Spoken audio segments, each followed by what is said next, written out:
Good evening, everyone, and welcome to Perspectives Prime. It is Thursday, the 28th of April it is? Yes, it is April 2022. Because everyone is having a good evening wherever you are. We thank you so very much for joining us. Tell a friend that Perspectives Prime is on. Trust everyone had a good day, enjoying the rains. I know some people might be saying it's too much, but I know most of us are truly enjoying it. I'm Brenda Batiste. Wherever you're joining us from, we welcome you to the broadcast. And I have to say good evening to our special talk panel of Mr. Byron Campbell, who's here with me in studio, and Senator Christopher Arley, who is zooming in this evening. Good evening, gentlemen. Good evening, Brenda. Evening to our viewers and our listeners. All right. So, good evening. Oh. Senator Arley, I can see in your office, right? Still, unfortunately. You are still in your office. All right. Manager of the year, executive of the year. Well, I'll take that if I get that prize. Yeah. Mr. Campbell, how are we good today? Good evening all. Hi, Brenda, viewers, listeners. It's a pleasure to be back in Perspective. Kind of missed you guys. Missing in action for a while. Yes. So much happening, you know. Yes. Like, Easter, a lot's happening since we met. How was your Easter? Quiet, I would say. Quiet, family, more or less. You know, my son was visiting is Easter Day actually. Okay, great. And his wife visiting. Great, in fact, it's a working 1 month. He's an engineer, she's a HR specialist, and they're here for a month working with his child, you know, the family. Yeah. And I see more Grenadians doing that actually. It's an opportunity to come home and work because of the, they can work distance once there's adequate internet services. And it's fine. So it was great with family being here. Wonderful. That's great. That's great. Yeah. Easter was great. Senator Arley, how was your Easter? Mine was a little bit of work and play. I was off island for a bit, doing some necessary health checks. Right. And I was admiring Byron playing with his granddaughter. So I don't have that pleasure, and he was really showing off. But that being said, I was. It's true. My Easter was relatively quiet as well. Okay. I got an opportunity to take some rest, and you know, that is important. So yes, it wasn't bad from that perspective.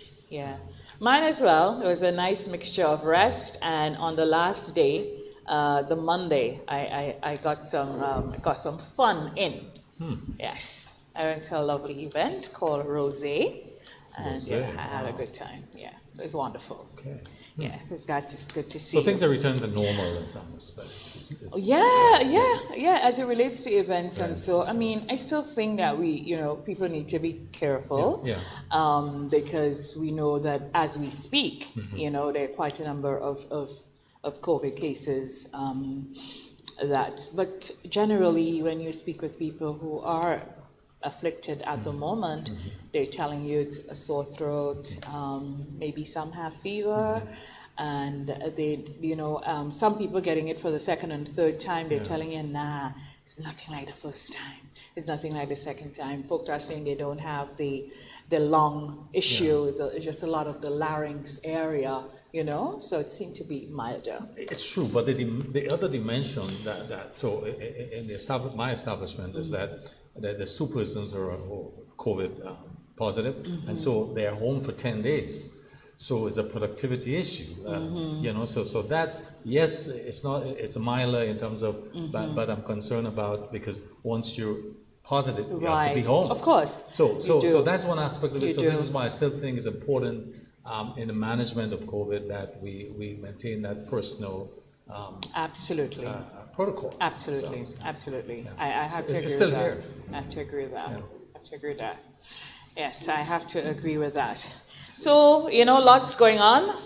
While we were out Eastering and coming back in for the first week of Easter, and as we started the week, Senator Arley, we started with some really bad news for the fatality at sea. The incident with the Coast Guard and the young gentleman from Woburn. So you gentlemen care to comment on that? Senator Arley, start with you. Yes, it is a sad incident, that one, and of course the fatality of the road accident in Springs as well. Yes. Those two over the weekend. But the one at sea with the Coast Guard, unfortunate as it is, when you dive a little deeper into it, I know there's a lot of emotions involved and people are saying a lot of things. Of course, the police need to investigate and come up with a report, and I'm quite certain the commissioner will come back to us and give the story as to what happened. But you hear things that, the boat had no lights, the Coast Guard was coming from a different operation and trying to assist, and if you have no lights in the sea in the dark, it's difficult to pick you up or to know when you're coming close to the boat to experience. And you hear people talking about they had up their cell phone. It's just an unfortunate thing. All sides are wrong, and it appears that, and as a result, one person lost their life, and any losing of life is a major issue. So, I am hoping that out of this incident, that we can see boat owners and boat farers who are doing certain things, especially at night, that they follow the right protocols and the right laws, because your boat is supposed to be equipped once nighttime comes with the appropriate lights, given a certain amount of luminescence distance, so that if you end up in trouble, you can be picked up easily. And so, that is some of the issues that we certainly have to look at as we go forward from this issue that was such a sad issue. Yeah. And a life's lost, and it's very sad. Condolences to the families and so forth. I think I'm a person who spent a lot of time in open water, and I understand the importance of safety at sea. What I'm pleased about that is happening, there's two investigations taking place, as far as I'm informed, officially in the news tonight. One by the regional security organization, quite independent, and one by I have the press release from the police that I want to share with the public, but go ahead and opine on So that. I'm pleased to know there are independent investigation taking place, and I'm hopeful, as Chris mentioned, that coming out of this would be the appropriate recommendations in terms of how we go forward. But clearly there's an issue here of safety at sea. So I think no one should jump to conclusions before there is a full investigation and we know what's coming out of it. But it's very unfortunate in terms of this development. The life lost is too many. Right. Well, I guess it's hard about not coming to conclusion when you have parents losing their son, and then you're having someone who was in the vessel with him, who's his friend and basically a witness, quite traumatized, I must say. I saw him on national TV. I wish he didn't have to do that, because I really think at this moment he needs to be in counseling for his trauma. But it's really difficult because you're trying to wrap your head around what happened. You're seeing this little vessel, you're seeing the big Coast Guard, and you're just so many things. So it's really tugging at your heartstrings, even if you're a distance away from it. So it is something that is going to remain emotional for a while until we get to the parts where we can clearly say, and people there have to be some trust in the process. So, and to that end, this afternoon, the police released, and just in case folks missed it, I'll just read a text here. The police, this is coming from the Office of the Commissioner of Police, and an update on the boating incident. The public is hereby informed that investigations are being carried out into the tragic and emotionally devastating boating accident involving a Coast Guard vessel on Sunday night. This incident resulted in the unfortunate death of Cameron Bell, and the Royal Grenada Police Force extends sincere condolences to the family, friends, and loved ones of the young man.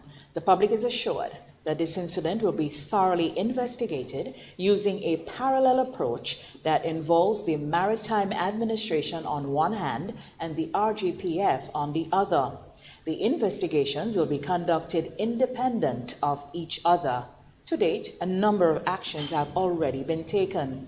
First, the accident was reported to the Maritime Administration in accordance with Shipping Act Cap 303 of the 2010 Continuous Revised Laws of Grenada. The Maritime Administration will follow through on its mandate within the legislation to conduct the necessary investigation into the accident. the findings of which will be submitted to the minister responsible for maritime administration for appropriate action. Just in case you're wondering who that minister is, that'd be the port and all of that, which falls under the Ministry of Finance, so that's Minister Gregory Bowen. Secondly, the RGPF has also requested the support from the Regional Security System, the RSS, in conducting its own investigation. The RSS will assist in providing maritime and investigative expertise, as well as provide an additional layer of objectivity and transparency in the investigative process. Expert assistance from the RSS is expected on island early next week. Additionally, the Director of Public Prosecutions, the DPP, is involved and will be consulted at every stage of the investigation. Upon completion, the file and its findings will be handed over to the DPP for his consideration and recommendations. The public is advised that a determination of what criminal offense, if any, arises out of this incident will be made by the DPP. So here we have it from the Office of the Commissioner of Police. So as you say, it's independent and it's thorough. I think those are the right steps. I have trust in take. this in terms of this point. Absolutely. Because you have to trust in the process. Yeah. You have you have parents, who need answers and so on. Yeah. I saw a poster on social media about a peaceful protest for justice that's going to be held. It's slated for tomorrow morning at 9 o'clock. I do not know if this release or if subsequent communications and so on would quell that. But, just so that we know and all of Grenada know that answers are being sought in a very thorough and independent way. Yeah. And as we talk about deaths, I just want to mention over the last week, we lost, I think, famous Grenadian or very important Grenadian, Sister Judy Williams, I had the opportunity of working with Sister Judy in the NGO movement for 15 years. And so I get to know her quite well. I know about her sacrifices, her passion for working with the underprivileged. She's an internationalist, a regionalist. I've never seen an individual person so dedicated and committed to development of people, of the human being. And so I want to extend greatest sympathies to her family, on her passing. A real, I call her a famous Grenadian. Just mentioned. Senator Arley? Yeah, Byron, I want to join in that as well and associate with those sentiments, because Judy and I also worked for quite a long time trying to assist persons in this vulnerable group that we talk about, and she really spent her life and her energy in those areas. And we became friends over many different associations. So, and I know she had a struggle with her.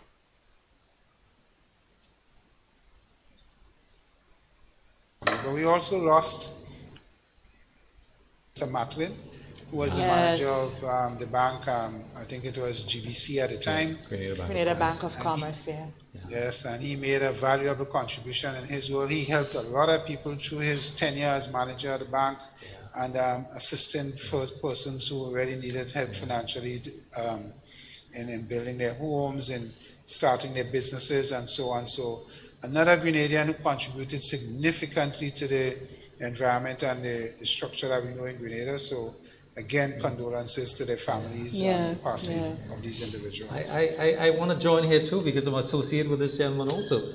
For a short time, I was the chairman of the Grenada Bank of Commerce while he was the manager.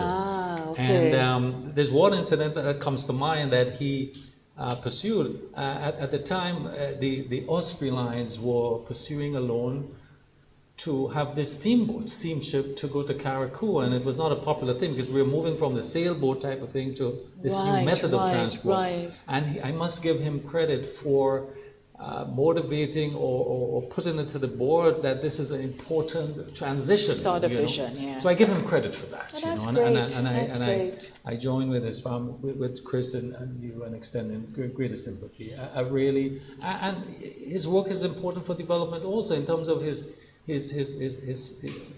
attitude towards particular development financing. Yeah. You know, yeah. So kudos. Yeah. You see, and that is why it is so important. Like today's National Heroes Day in Barbados, and not to cast Mr. Mathen a hero or anything, and I consider Sister Judy a heroine, but we get back to that in a minute. But that is why it is so important for us to really do things. So in business, you know, we emulate the people who do well. People should know what they did. Mr. Mathen was a gentle giant. And I'm sure people are probably surprised tonight to be hearing this thing about him and making the Osprey lines coming into fruition, you see? And that's so important because that was a landmark something. Absolutely, yeah. So we really need to get it. I think it's a cultural thing, and maybe as we move along, or maybe we'll get a little more open, but we really need to celebrate ourselves a little more. Sister Judy was she was a heroine. She's a real beauty, a real black beauty, a queen, if you will. She just exuded so much life and positivity, and she was always looking for the next person to assist.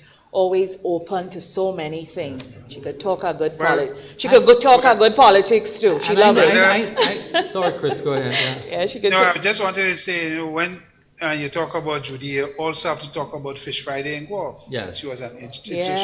There we go. She was very much associated with the start of that particular event and worked tirelessly to get this event to function efficiently. And it helped so many people in the Guelph area that got involved in the selling of the products and so on. So she was really a great person in the area in terms of how she assisted many people from many walks of life. Yeah, we have been associated with her with education and schooling and getting, you know, monies to help children with their CAPE and their CXCs and help them with, you know, parents to make sure the kids could get a very passionate about that education. Yes. Every time. So as I said, she touched many lives. Yes. Every time a vehicle pulled up, she had oh gosh, Brenda, don't watch what I have. Pampers, diapers, food stuff. No. I have to drop this for somebody. She have provision. She have groceries. She's going to take care of who everywhere. She was just such a beautiful heart. An important dimension of her work is regional. I know about her regional work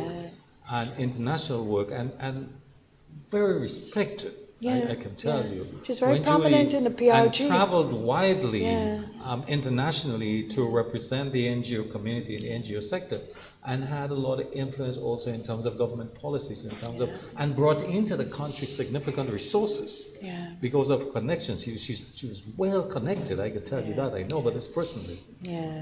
So.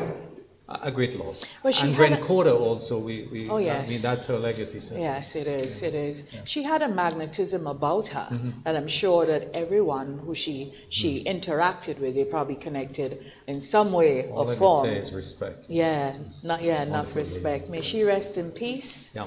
And, you know, may we continue to be thankful for those who stand up in our communities, especially on the social aspect of it. Yeah. And that is what Sister Judy did for us. So deepest condolences to her husband, her family, friends, and everyone. She's going to be sorely missed. And to Mr. Morris Mathen as well, to his family and his children, his wife, Patsy, his children, Nigel and Shireen. I take a bow. Our deepest condolences. Yeah. So, we're talking a lot of sad things. Is the politics talk tonight? Are we gonna go? It's inescapable now. I hope so. Right? It's inescapable. It's just everywhere, right?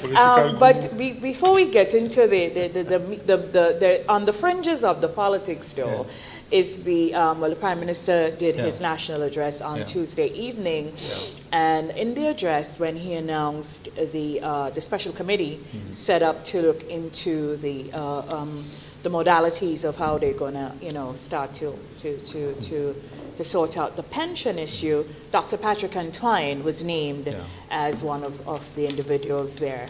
Yeah. And of course, that has since created lots of excitement on social media, I guess on radio, on television, and maybe in the streets as well, because as we know, Dr. Patrick Antoine was a most recent past aligned with the TGM. He subsequently put out a statement last evening saying why he accepted the call to come on to the committee. And this afternoon, he also put out a statement because there are some stories making the rounds that he is getting a hefty sum for doing this. And so he responded this afternoon, and it's pretty short, so I'll share. It's coming from Patrick A. Antoine, PhD, Port of Spain, Trinidad and Tobago. Media statement that's dated today. It says, response to flagrant untruths alleging payments to Dr. Patrick Antoine for patriotic service on the Pension Solution Strategy Committee. I am aware of figures being bandied about in the public domain that are supposed to represent my fees for sitting on the Pension Solution Strategy Committee. I can categorically state that this information is false, as I have no payment arrangement with the government of Grenada or anyone else for that matter, and do not intend to collect any fee for any service on the committee. It continues to be a sad part of our national landscape how quickly someone can start an unfounded accusation and how gullible others will be to easily follow. On Tuesday, April 27th, 2022, I issued a statement regarding my agreement to participate in the Pension Solution Strategy Committee.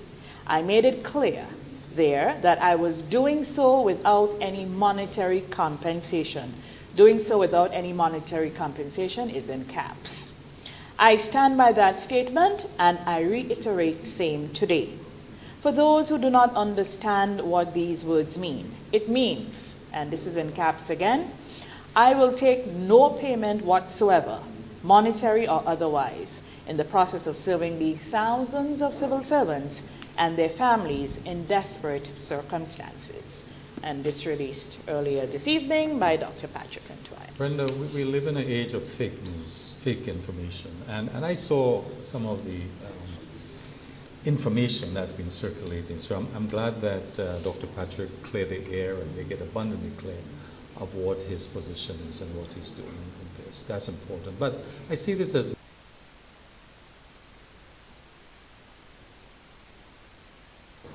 is the essence of this exercise that these persons, Dr. Thomas Spencer, Dr. Kari Grenada, Dr. Patrick Antoine, of course, Sir Dennis Byron, and of course we learned that the representative from Eastern Caribbean Central Bank be named to be part of it. I think this is so important, and whereas I heard comments of 3 months is too long, as I said, 3 months is a reasonable time, given 37 years we've been waiting to come. Because this is important and has major implications to the state. I think what's important for me is that it is something that's due. It's an injustice that was to the workers.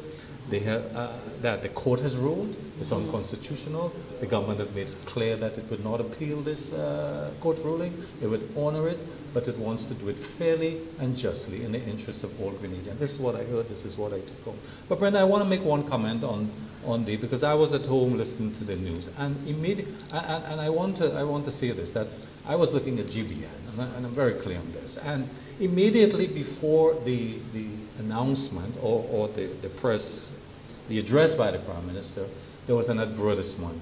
The adverse had to do with the leader of the opposition statement that was coming the next day. Immediately the leader before, of the opposition? Well, the leader of the NDC, yeah. Immediately before the Prime Minister's address and immediately after the Prime Minister's address. I think this was unethical. I think I see it as, in business, we call this ambush marketing, because clearly the station knew that there was going to be an audience. So how do we get this audience? So I think that in fair business, this is, I observe this, and that's my personal position. Yeah, I've heard about it. And that's how I feel about it. But I think that it was an important address in terms of dealing with this issue. It's a fundamental issue. It has major implications. There are likely to be significant opportunities also but we have to deal with this right the first time. Right. We'll get into the address. Let's just go to Senator Arley. Senator Arley, your thoughts on the Dr. Patrick Antoine matter? Yeah, well, I looked at both releases from Patrick, and I think that it was appropriate because, you know, people would probably get emotional and say we're paying these high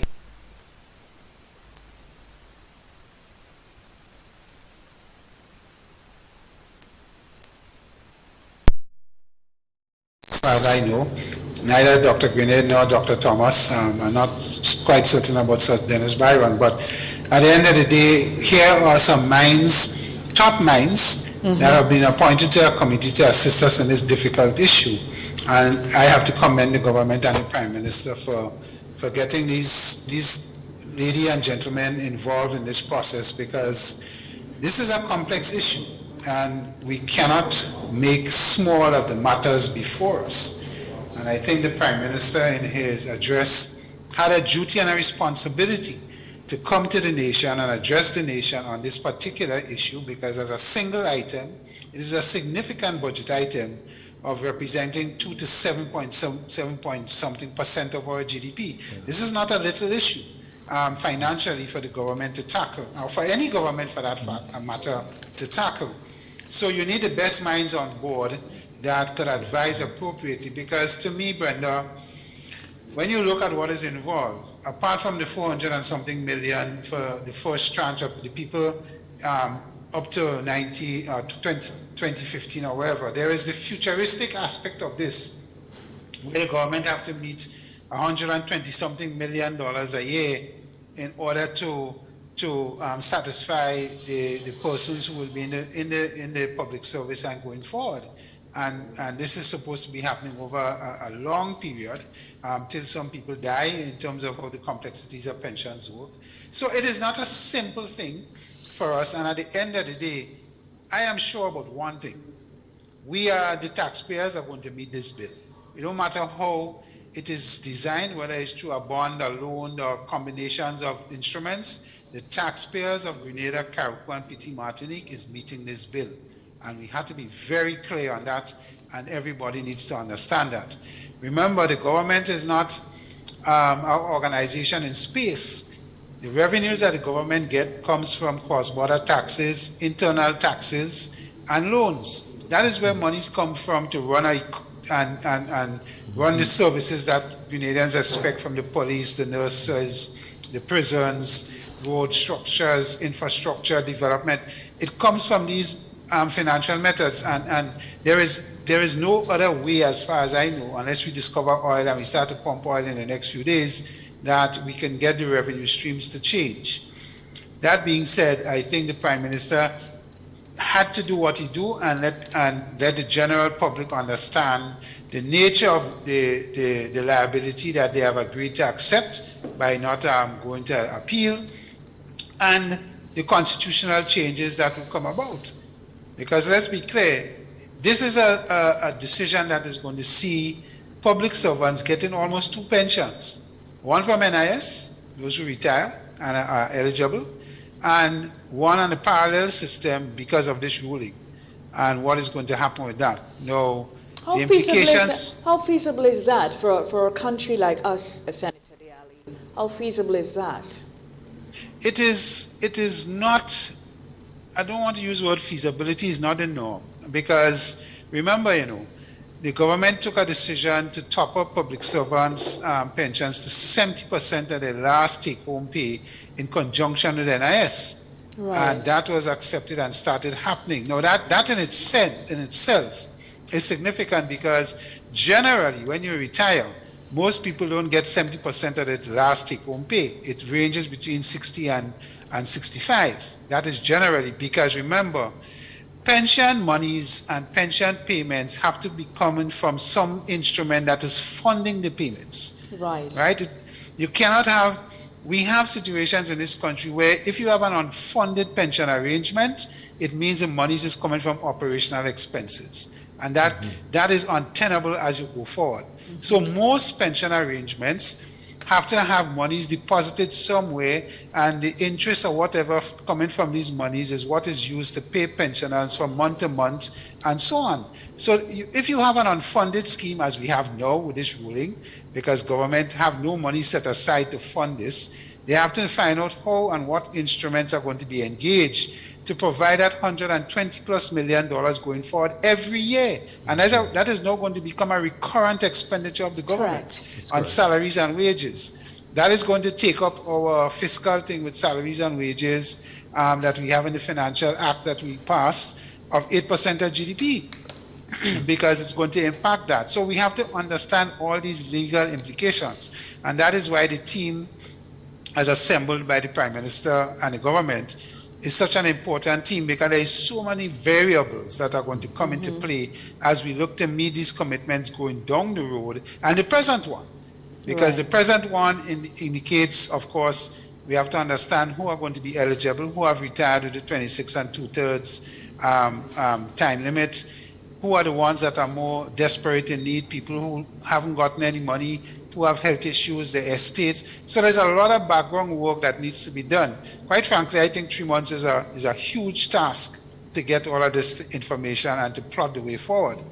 But listening to the Prime Minister and his speech, I thought he missed one opportunity, and that opportunity was, after saying all that is involved and the complexities and the strains and so on, and is one pie, and we have to balance how we do the other social programs and other issues in the country.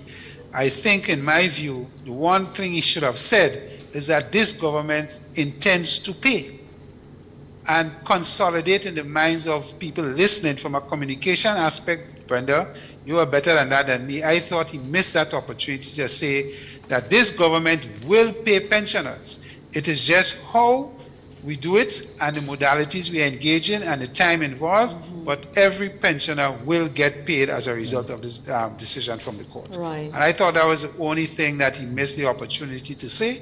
But outside of that, because pensioners listening will say, oh, well, you know, here the Prime Minister talking about all the challenges and so on, but he didn't say he'll pay us yet.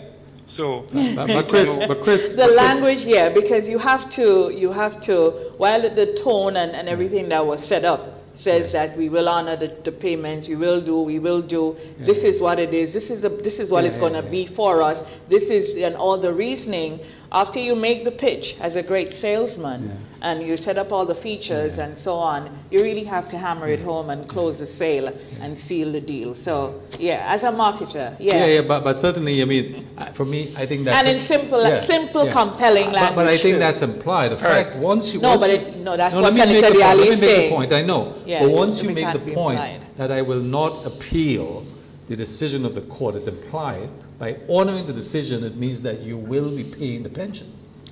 Question is how and when. Right, it's just you close the sale strong. I understand that. It's like when you go canvassing. I am Byron, I want to, I'm running for a thing, you talk, Are you you suggesting talk to me. Are you suggesting I go canvassing? You talk to me, you talk to me, you think, and you cannot leave my house or my gate or my yard or wherever you meet me. You cannot leave there without asking me for my vote. Bottom line. You can't Bottom come. line. You come and you spend 20 minutes with me. You have to close the sale. I remember You that. have to ask me for my vote. I remember this. And based on what I say, then you know what you have to do or not do. Okay.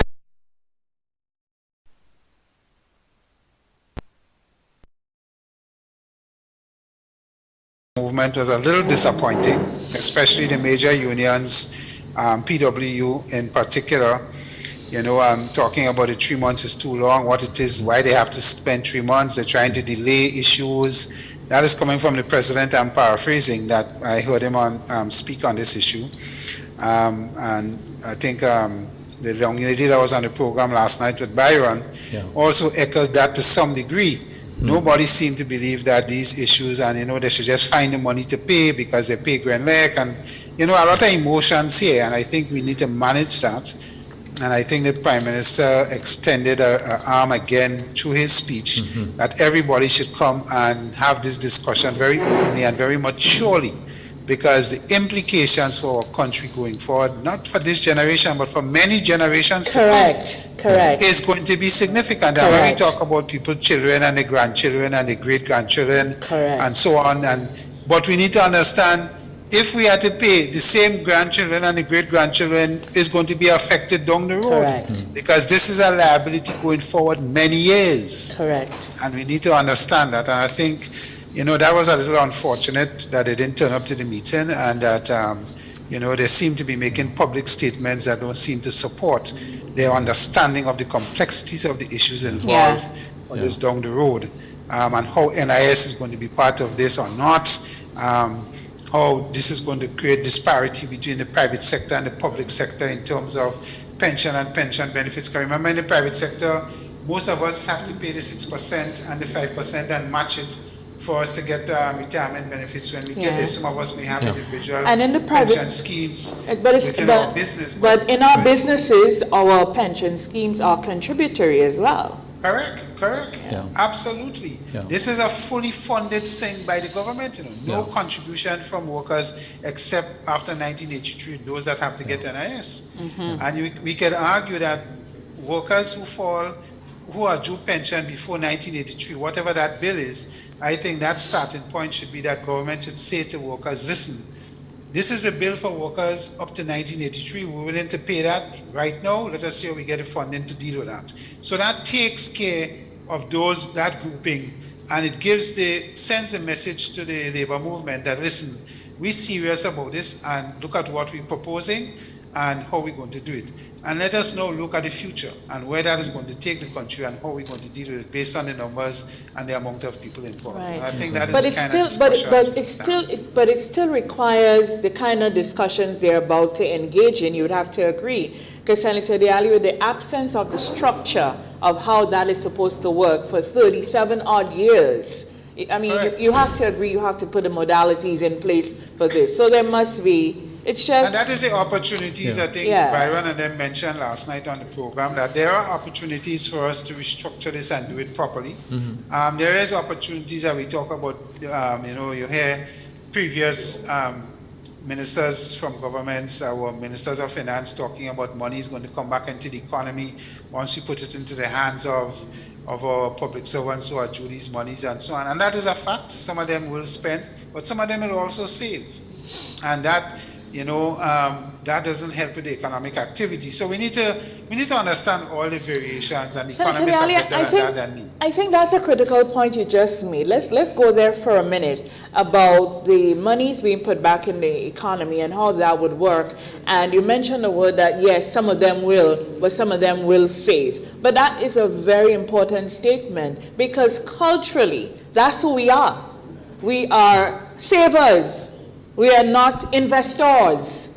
So so we have to, normally when we say all these sexy things, we really need to be realistic about who we are, because people are going to get their nest eggs and put it away. They're not going to be reinvesting it. So all of that, yes, there will be some spill off, but it really will not be the big boom that people are suggesting by saying, oh, well, pay them and it will go back into the economy. It will, but not in the way, because culturally that's not how we are disposed, and we have to be real about these things. And the other real part is that our banking and financial sector, including the credit unions, have a overwhelming amount of deposits and cash.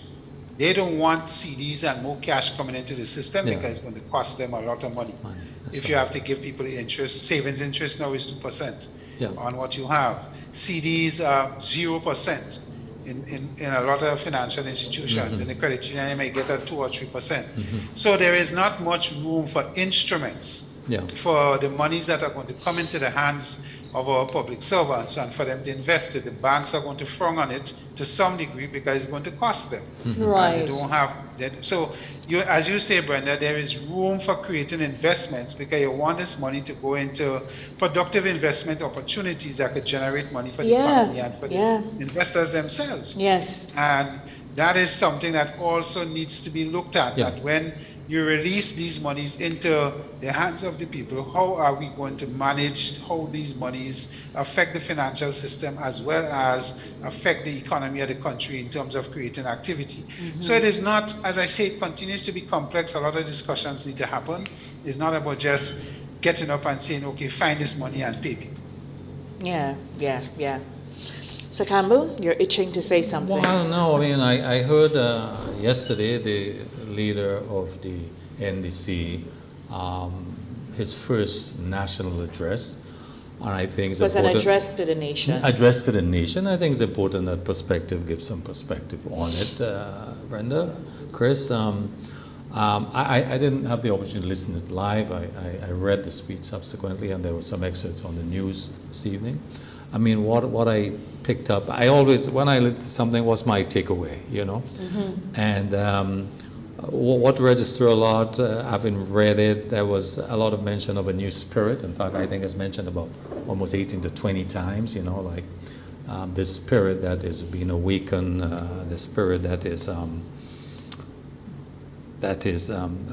been dormant for a long time and so on. I think, and the conclusion too, for me, sounds a bit utopian, you know, where it talks about like, elimination of 0% poverty, all citizens have their homes, and, you know, Grenada feeds itself. I mean, great things, but what I look forward to, and what was mentioned also, is that there would be a weekly presentation or discussion by the NDC on its policy. So I look forward to that, because this address didn't focus so much on policies, in my view. It was broad statements, nice utopian statements, as I said. So I see it as a start. I think is interesting, but I think what I'm looking for the meat, I'm looking for the substance, I'm looking at the how those statements are going to be realized in the coming weeks, Brenda. Okay. Senator Diali?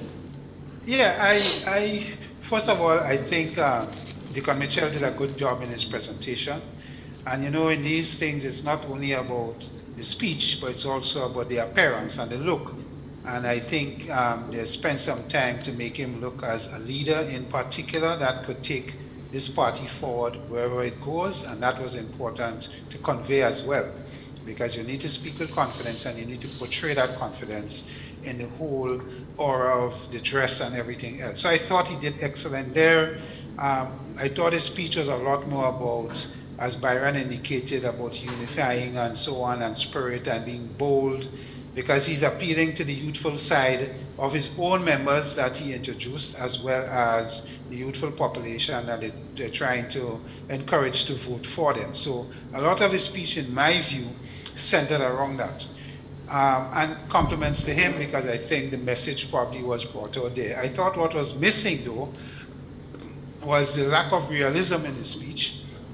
I mean, the 0% poverty and the healthcare needs to improve, as Byron indicated. What was lacking is the how. He talked a lot about the pension issue, and you know, when he spoke about these contracts are illegal, that worried me, because in the private sector we have contracts that we do, and how he stated it, it stated as though all contracts between employee and employers is illegal. And that is unfortunate, because I think he was referring primarily to the situation with the teachers in government and the repetitive nature of reissuing contracts and how that impacts the labor law and so on. So I thought that, you know, that was a little bit irresponsible in how it came over. But the big thing for me coming out of this is the how. And we have not heard the how yet, in how all the things he has put forward is going to happen. More housing, zero poverty, and all of that. And Brenda, from where I sit and what happens in the economy, you hear a lot of things about, from the NDC side and proponents of the NDC side, that Grenada has been sliding in a direction that is, you know, heading bad economically. We probably almost have failed state. I was listening to some of the panelists on the program Byron was on last night on GBN, and you get the impression that we are heading into abject poverty and dire circumstances economically and otherwise. And then when you read IMF reports and World Bank reports and what is happening on that side, you get a totally different picture. So And even in Mr. Mitchell's speech last night, there was a lot of criticisms on sectors of our economy, whether it's health, education, housing, infrastructure. The roads are all crumbling. You know, you get the impression that we as a country have been doing nothing for the last 20 years. And I know this is a That's political thing. unfortunate. You know, but what I'm saying is, I thought we could have centered a little more, or as Byra said, be more centrist and talk about our country is not perfect. We have made achievements, but this is where I think we could take it. We could improve this, we could improve that, and so on. And probably in the weeks coming ahead, as Byron indicated, they indicated that they're going to put firm policies out and indicate how. Because for us, and all of us, I mean, for me as a businessman, the how is very important, because I need to know how fiscal policy that they're going to propose is going to help my business in its continuity and sustainability. And this is the other aspect of the conversations from PM to him and the speeches, the issue of sustainability going forward and the sectors we are going to target to ensure that we have a sustainable economy. And you know, we had a long discussion, Brenda, of the 2035 plan. I heard no mention of that, and I know NDC was part of that before Deacon got there, and probably in the policies that will be released later, we'll speak to the 2035 plan, because we have a plan for education, and it came for youth, and that plan came from us. It came from a wide cross-section of Grenadians. And we're hearing nothing about this plan and what is going to happen. I think there was some release where I saw PM mention 100 million for 100 something, and what is going to happen there. And you know, so my little disappointment with the Mitchell's address to the nation was that, and probably again, you know, I'm not a politician, but you have to appeal to people as in politics in a different way, and probably that is what he's doing. I don't know how successful it would be, Chris, but from where I sit, I was not happy that the how wasn't stated more.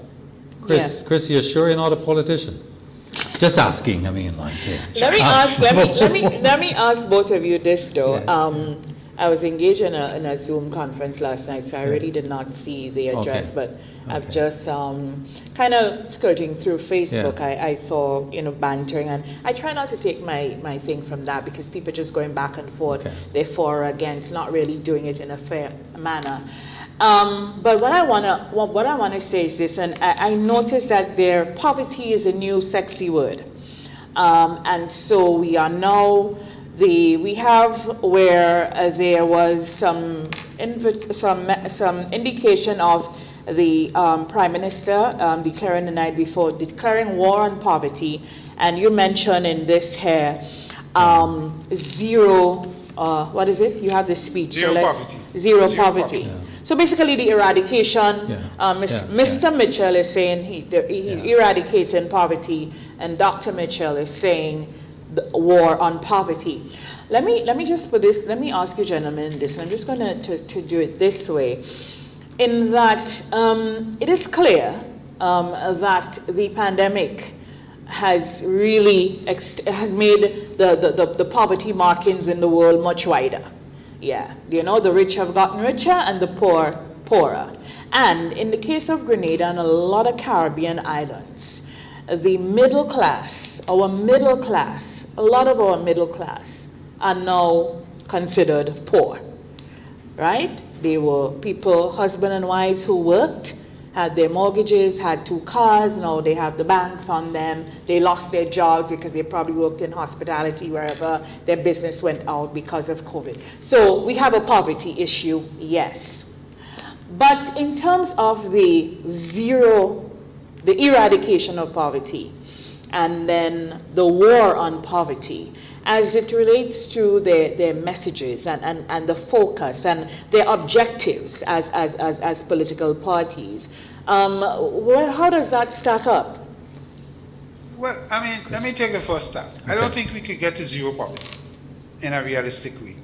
And poverty, as I think ex-Minister of Finance Boson mentioned last night, is very relative. And let's take the Grenada context. Yes, we have pockets of poverty. Yes, we're declaring war on poverty. And yes, COVID have driven some people into more dire circumstances because of loss of jobs and so on. And if you want to involve the unemployment into that, we could talk a little about that, because I have always said that our unemployment is not as high as we make it out to be, because people choose what work they want to do. And we have agriculture sector and the construction sector to back up that statement that I'm making and what is happening there in terms of unemployment and employment. So we have to take it in context. And the poverty issue, yes, we have concerns with that, Brenda, and what is happening there. But I think the point was made last night, if not by Byron and so on, that we have an issue with productivity and attitude to work. And that is one of the issues that we need to address head on as we talk the poverty issue as well. Compliments to this government who have not cut social programs during the COVID crisis. Right. That was one of the things the Prime Minister and the Minister of Finance was very clear to say. And this is not saying I'm supporting NNP or anything else, but they had their policies set when IMF gave them additional monies to help with COVID crisis. They made it very clear that they are not cutting their social programs, and that has to be maintained. The money program, whatever programs they had, and that people were in seeing different circumstances, loss of jobs and what is happening, and they have to try and help as much as possible. The reopening of our economies and getting people back into the hotel sector and the tourism sector and entertainment back up apart from the psychological thing, is to give people back working and to get them to start living their lives back to some level of normalcy. And that is something that we must commend, because at the end of the day, yes, COVID would have pushed people in a certain lower income bracket, but government, through their policies, are trying to adjust. And Brenda, I'll end on this. When you look at, I'm using this as an example of whether we head into a failed state or we in abject poverty. When you look at people and the amount of vehicles on the road and how many people own vehicles now and where they park and then have no parking and it's making the road single lane in plenty areas. And when you look at the amount of savings that exist in financial institutions by the average person in Grenada, I'm not sure how much abject poverty we're heading into. And I'm just using those two indicators. Yeah. I mean, there may be more, but we are not a nation that is heading to real dire economic strain, and no. I don't share that view. And I also don't share the view that our young people are so desperate. We have good young people. Byron could tell you about the seed program. I'm not going to be as long as Chris, but I just want to say, Brenda, there's no country in the world with zero poverty. First of all, let's understand. Right. There are none.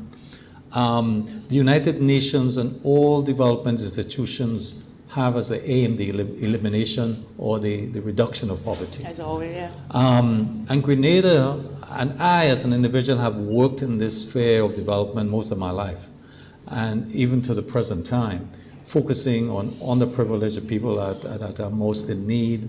And there are significant programs presently in Grenada and the Eastern Caribbean, but I'm talking about Grenada, that are addressing the issue of poverty and providing support to individuals and families for their development. And so we had to focus on education, as I said, it's critical in addressing that poverty. What are the programs in health and social welfare to help this? Housing was the situation. Water and sanitation, these are critical issues, and food, nutritious food. Those things are important. And then we have remittances that comes to give some support. So we have a long way to go. But what I think the analysis should be, how can we enhance these programs? How can we improve on their implementation successes and so forth? So I think for me, that is more important than you make a rational statement, zero poverty. It clearly tells me that you're not thinking through where we are and what has to be done. I mean, that tells me. But I think for the NDC, there's time to do this, and I think I'm optimistic that it will do this. And I think that, in fairness, I think, I'm not advising them, but I think they should do an analysis or research investigation of where we are, what is the state undertaking, what are the programs presently being pursued, which are the new ones they think should be introduced to complement, let's say, what's happening. I think such an approach would be more objective in my view, Brenda, than these broad statements. For example, one of the statements made were, well, we are going to introduce bi-weekly payment salaries. I did a short within my establishment with the workers, about 30 workers, and 90% says, I want to maintain monthly salaries. 2% said, I want it weekly, and 8% said, I'll take it bi-weekly. You did a So scientific clearly, survey, okay. I mean, that's not a scientific survey, but I'm just a spot check of where people are to say how they would like their salaries, just for example. So I'm making this point to say that it's important before these national statements are made that some investigation, some research is done to determine whether it's necessary or And the it's reason, feasible. Byron, Yeah. that cannot change easily because Yeah. a lot of people, debt and mortgages are structured based on how their salary gets paid, which is Okay. monthly. So those are the deeper implications for just moving it from monthly to Yeah. bi-weekly. Yeah. Bi-weekly Okay. may help with cash flow, but bi-weekly doesn't change what your liabilities and your debt situation is. That will only Right. change based on everybody's personal circumstance and how they budget what they do. There are other variables to consider. All right, Correct. so, well, there's a lot more topics to touch on, but we will have to do that when we get together again for our roundtable on perspectives. But of course, we have our special guest panelist with us here this evening, and he is waiting to come on. We're talking reparative justice, reparations, and of course, carnival. Yes, that's what we're talking. Yes, we're kind of switching things up just a bit. So, Senator Arley, sit tight. Don't leave the office. Fill your cup with whatever. We take a quick break. And Coconut water. Coconut water. Yeah. Oh, just before we go now, one last thing I wanted to say is that a lot of people felt that from the Prime Minister's national address, feedback, a lot of the feedback, even people who don't care too much for his politics, a lot of people said that they really understood, they really liked how he laid out the issue, and they really got an understanding. You know, a friend of mine who have no interest, no care for the NNP or the Prime Minister, she said to me, Brenda, that man set me thinking. Because she said she never thought of it in that way. And she hoped people could really pause and take it in and understand what is it we have to do and think about, you know, how we're going to, you know, manage moving forward. And just as a yak, yaddy, yaddy. It's not a crazy, heady thing. It is really a thing that everybody has to sit and ruminate and try to move forward on, you know? So, yeah, just wanted to say that. Okay. Anyway, we take a quick break. We'll be right back. Get ready as the most anticipated carnival in the region takes center stage once more. It's Spicemas, The Return, launching on Friday, April 29th at the National Cricket Stadium from 5 p.m. Witness all elements of Spicemas, including calypso, soca, pan, and mass. And the best part, admission is free. Come make the line after work and see us at our best at the National Cricket Stadium on Friday, April 29th for the launch. It's Spicemas, The Return, a celebration of life. Never in my wildest dreams would I have anticipated an Olympic Games during a pandemic. As if preparations weren't tough enough, coronavirus became a new hurdle for me to overcome. And hurdling is not even my event. Nevertheless, I accepted my fate. There was so much to achieve and so many people counting on me. I had to do what I had to do. And one of those necessary steps was getting vaccinated. Not only to protect myself and my loved ones, but also because I was determined to secure another win for my country. Not even a pandemic would get in the way of that mission. I know my people well, and I know that the determination I possess is not a trait unique to just myself. It's in every Grenadian, the will to overcome and that desire to win. The fact of the matter is that if we as a people intend to come out of this pandemic victorious, we too must do what is necessary. We must follow the protocols such as social distancing, wearing a mask properly. We must listen to the experts. We can make certain lifestyle changes to boost our health, like exercising regularly, eating the right foods. And also, we must strongly and absolutely consider getting vaccinated against COVID-19 and its variants. As someone who is vaccinated, I feel confident in being home, being able to participate and run again. And that's my dream, to see families running on the beaches again, to see children running on the playgrounds, shopkeepers running their businesses, bus drivers running the roads, and the love and happiness running through the heart and spirit of us all Grenadians. There's no one solution, but if we take the necessary steps, we will get back on our feet and we will get running again. Welcome home.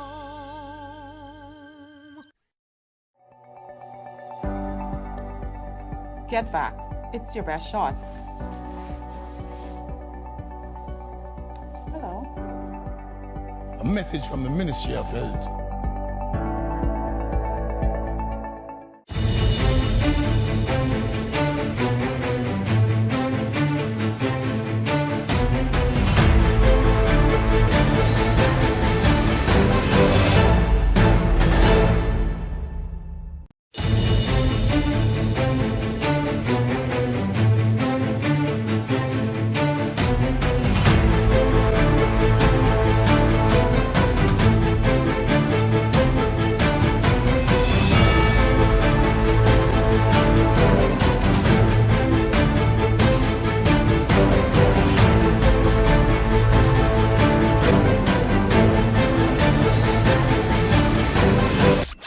Ready as the most anticipated carnival in the region takes center stage once more. It's Spicemas, The Return, launching on Friday, April 29th at the National Cricket Stadium from 5 p.m. Witness all elements of Spicemas, including calypso, soca, pan, and mass. And the best part, admission is free. Come make the line after work and see us at our best at the National Cricket Stadium on Friday, April 29th for the launch. It's Spicemas, The Return, a celebration of life.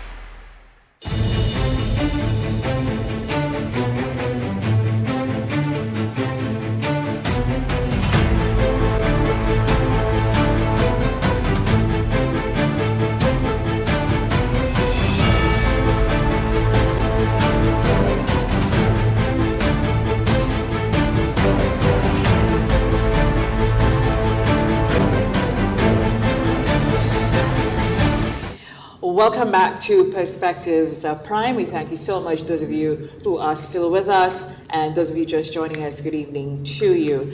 And it is a pleasure for us to introduce our special guest panelist this evening. He is Ambassador Arley Gill. He is, of course, the chairman of the Grenada Committee on Reparations, and he's also the chairperson of the Spicemas Corporation. He's no stranger. We welcome His Excellency, Ambassador Gill. Good evening, Your Excellency. Thank you so much for having me on the program. It's always a pleasure to sit and to chat and to reason. But allow me, first of all, to commend you guys highly on the quality of discourse. I must say that sitting and listening, not just tonight, but on other productions, the quality of the conversation, I wish that we could have more programs like that, not just on television, but on the radio and so on as well. It brings a reason and learn perspective.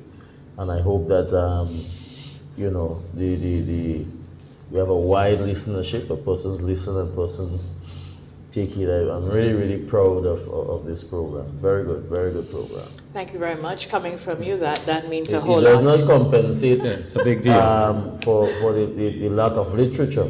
Yeah. You know, because I could tell you that as a A-level student and as a young teacher and so on, I used to go to the airport every Sunday to purchase the Nation and the Trinidad Express to read people like Ricky Singh and so on. And guy used to write article under the mat shed and so.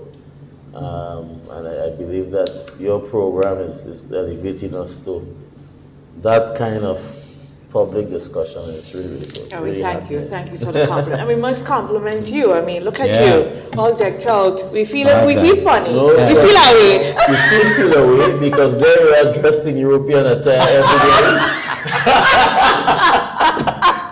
I make time for my little European heritage and so on. And I take time off to portray my African traditions. We compliment you. Well, this is the Europeans exploited, but my great-grandparents made cotton.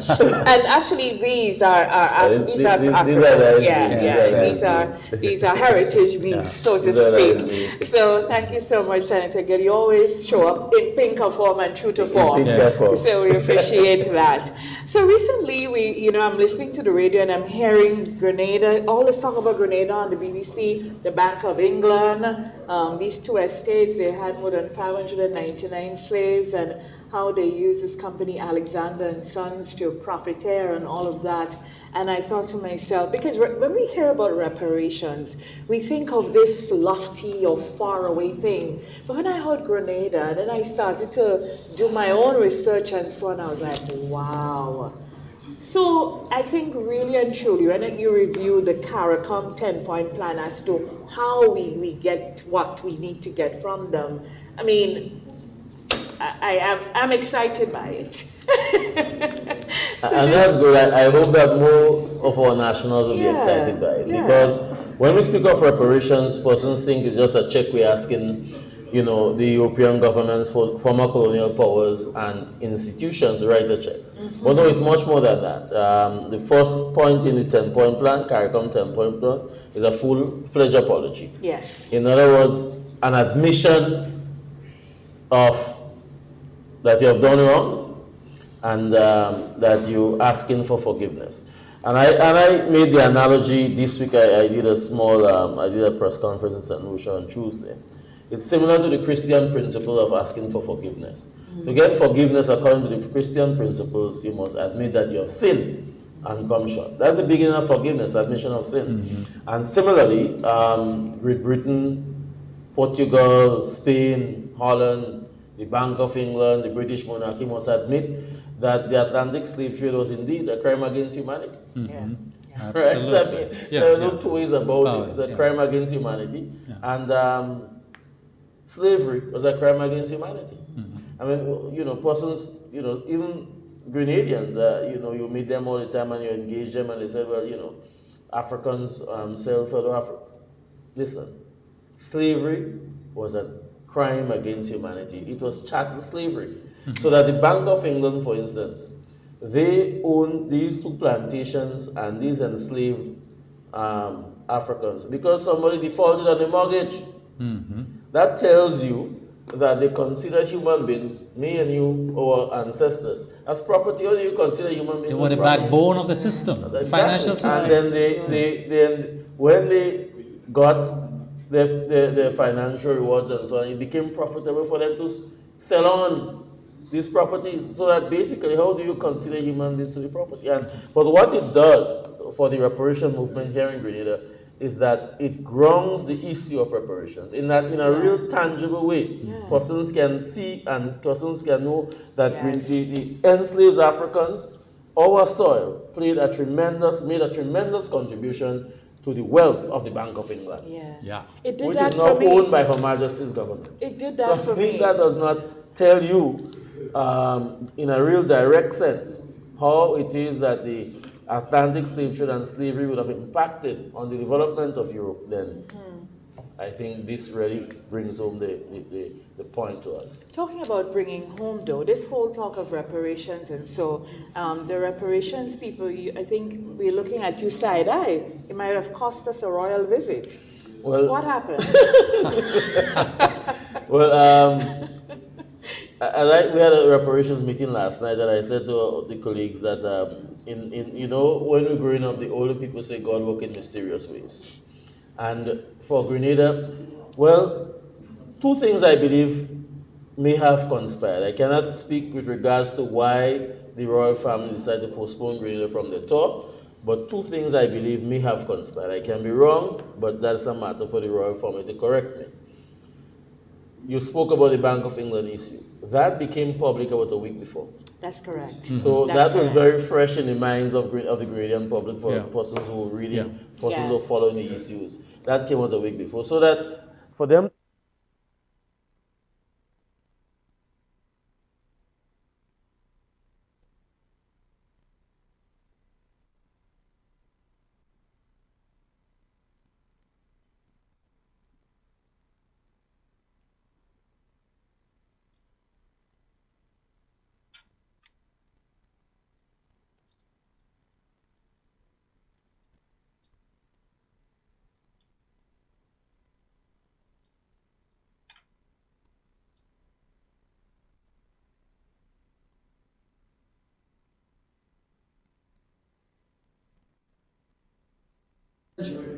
we believe that we who are in the struggle for reparations for all of the ancestors of the African people in the Caribbean, the ancestors of the indigenous Caribbean population in terms of the Kalinagos, the Arawaks, and so on. We need to have a conversation with former colonial powers with regards to our grandfather back pay, as Chuck does succinctly put in song. So that we had asked for an audience with the royal couple, and we wanted to present the royal couple two things. One, the 10-point CARICOM plan, so that they can see what we are asking for. And secondly, to present the book just published by Professor Hilary Beckles, who is the chairman of the CARICOM Reparations Commission, a book entitled How Great Britain Underdeveloped the Caribbean. We believe that the royal couple have had the opportunity by reading that book to understand for themselves how it is that Great Britain's wealth was derived. And if you read Professor Beckles' book, you'll get to appreciate and understand the historical structure of the Grenada economy, of the Caribbean economy. Yeah. You'll get to understand and appreciate, for years we say, well, why don't we make the mango net? Only the revolution, 79 to 83, really invested or attempted to get into agro-industries and to manufacture all these products and so on. And for years, we could not appreciate why is it that we continue to export raw materials. But one of the leaders of the British Society said they must ensure that not even a nail was made in the West Indies. Yeah. So that all our economy, the bananas, all our spices, everything, we continue to export for primarily European industries and European economies. Same thing with the Commonwealth. Who is the common and who is the wealth in the Commonwealth of Nations, right? So that you get to understand the economic structure, you get to understand the extraction of wealth from the Caribbean over 300 years. Yeah. And when persons think that it is, no, it is not far removed. Grenada is a country of 47 years of age. We got our independence in 1974. Before independence, we could not have gone to the British and asked for reparations because we were still a colony. Right. And coming out of 300 years of slavery, of slave trade, of being mental bondage and so on, our people are now becoming more emboldened.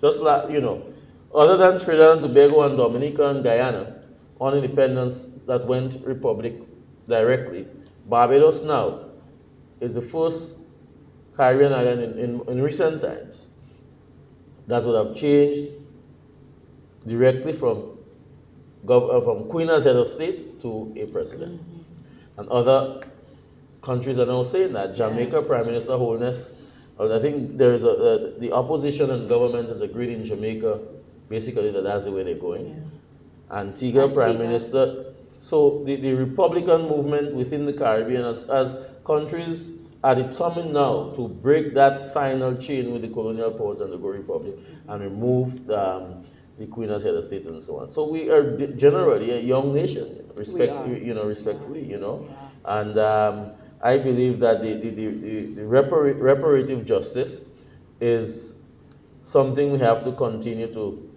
advocate. The Germans paid millions and billions of dollars to the Jews. That's a fact. Still happening. Still happening. Nobody questions that. Yeah. Haiti, the first successfully independent black nation in the Western Hemisphere, to protect their independence and their sovereignty, had to pay no less than 20 million francs to France. They paid that for years. That works out now in billions of dollars. And people wonder why it is that Haiti is the poorest country. Haiti is the poorest country in the Western Hemisphere, not by accident, but by design. You see? So that we have to understand these realities. After the Second World War, the European countries got together and Germany had to fund the development of the European countries that they destroyed. So reparations is nothing new. It's just that it just happens that we black people in the Caribbean seem to be the last to get reparations. We're going to continue to struggle to do so. I may not see it, I may not live to see it, but I believe that one day our children will at least receive reparative justice from the European powers. I believe so too. Yeah, Ambassador, you talk about the 10-point CARICOM agenda, and you only alluded to one, that is the unconditional apology. before any forgiveness could come forward. But I would like you to go into some of the other points, but I want to make one point, because when we hear the reparation, we think about money. We think about, and somebody is going to, but explain that particularly. Where, if funds are involved, where is it going to go? Definitely. Yeah. So one, the full-fledged apology. Yes. Two, repatriation. For years, the Rastafarians have been saying that they want to go back to the motherland and so on.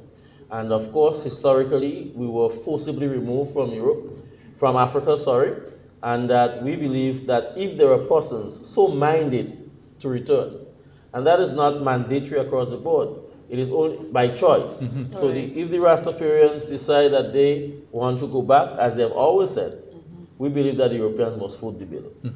Yes. Thirdly, the issue of eradicating illiteracy. You all spoke earlier on eradicating poverty. To eradicate poverty, you have to eradicate illiteracy. Absolutely. When in 1974, and Baran could speak to that directly, how many primary and secondary schools that we had in Grenada?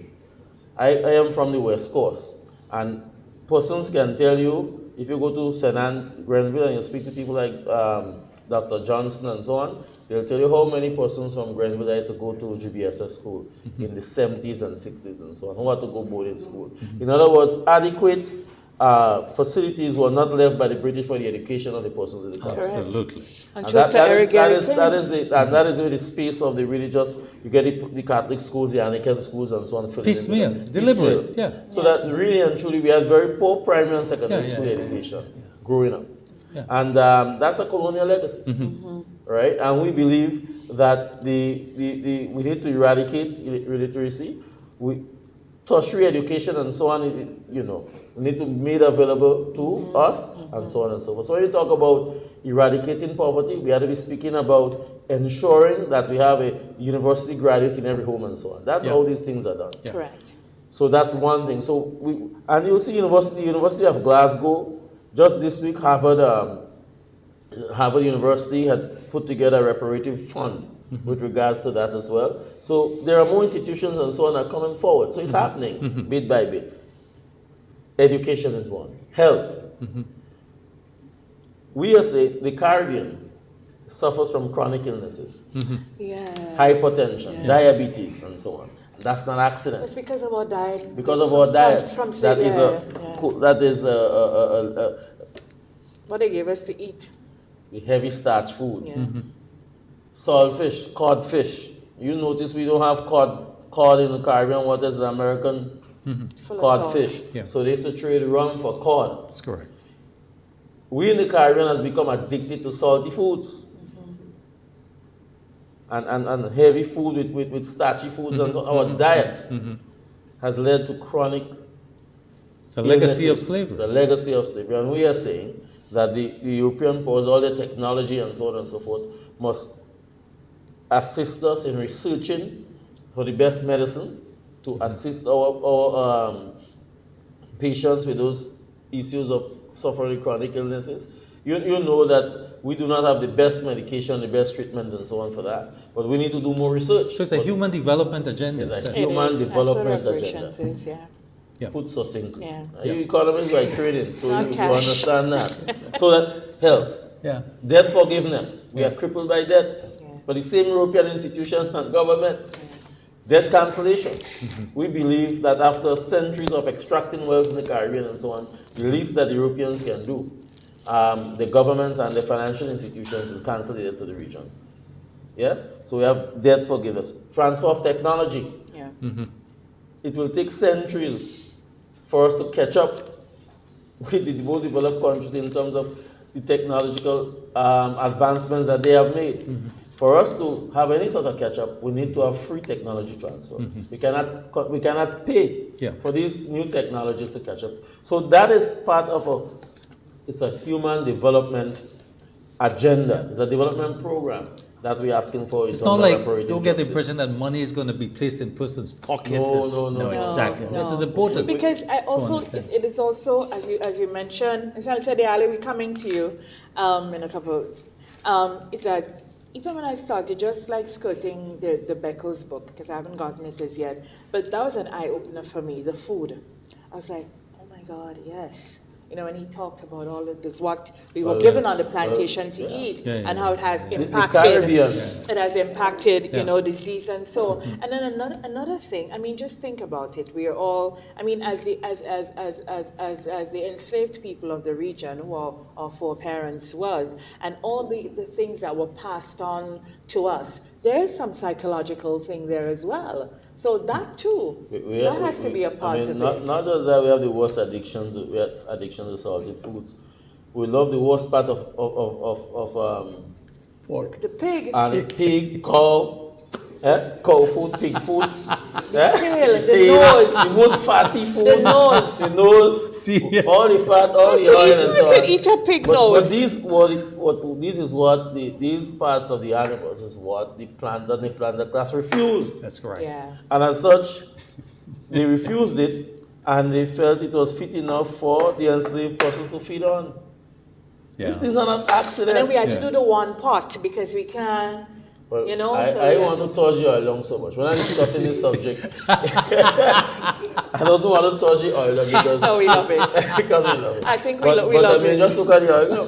Yeah. A lot of grease. Lot of grease. We love it. We love it. Senator Arley, Well, I think you're very refreshed now on the coconut water. I was listening to Ambassador Gill intently, and I certainly support the issue of all that he has said in reparations. It's not about money, but it's a lot about how sociologically we have been cultured through our diets, lack of education, and all the health issues associated with it. But it's not only the English. We need to put the French as well on the radar, because they have exploited Africa and the Caribbean countries like Haiti and some of us in the southern chain significantly through sugarcane and what happened with sugarcane and rum and all of that. So it's not just the English alone. The English stand out more because of the slavery aspect, but the French was heavily involved in that as well. So I hear the situation with talking about the English, but I want to add that we need to put the French. We only make reference to the English as we speak in English-speaking Caribbean.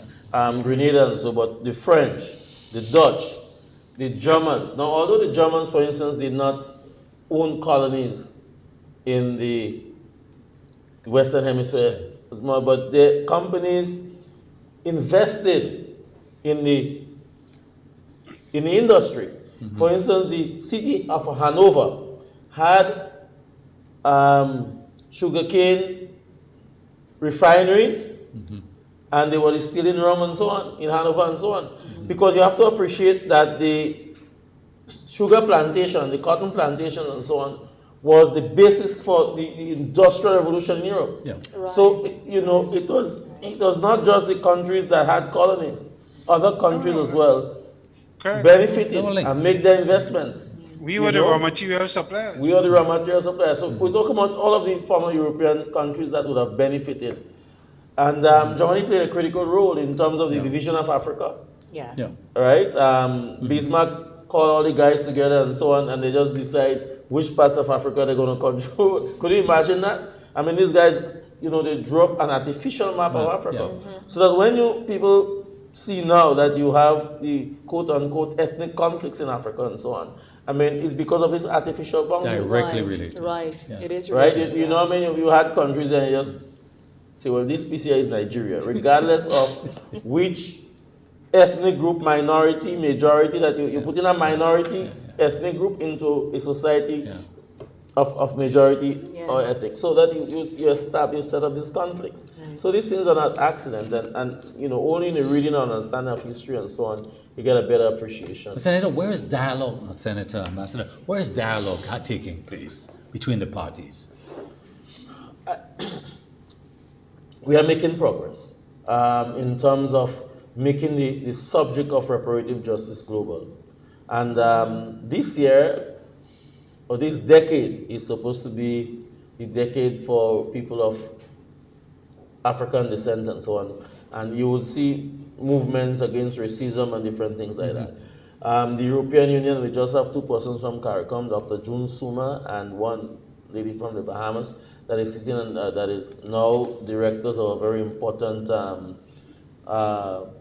body within the United Nations to deal with racial injustices and so on. So bit by bit, you're seeing that the issue of racial injustice and reparations and so on are being discussed on the table of the United Nations and so on and so forth. And we believe that augurs well for the issue of reparative justice. We have persons of Caribbean descent and Caribbeans, African, sitting in high office in London, in Europe.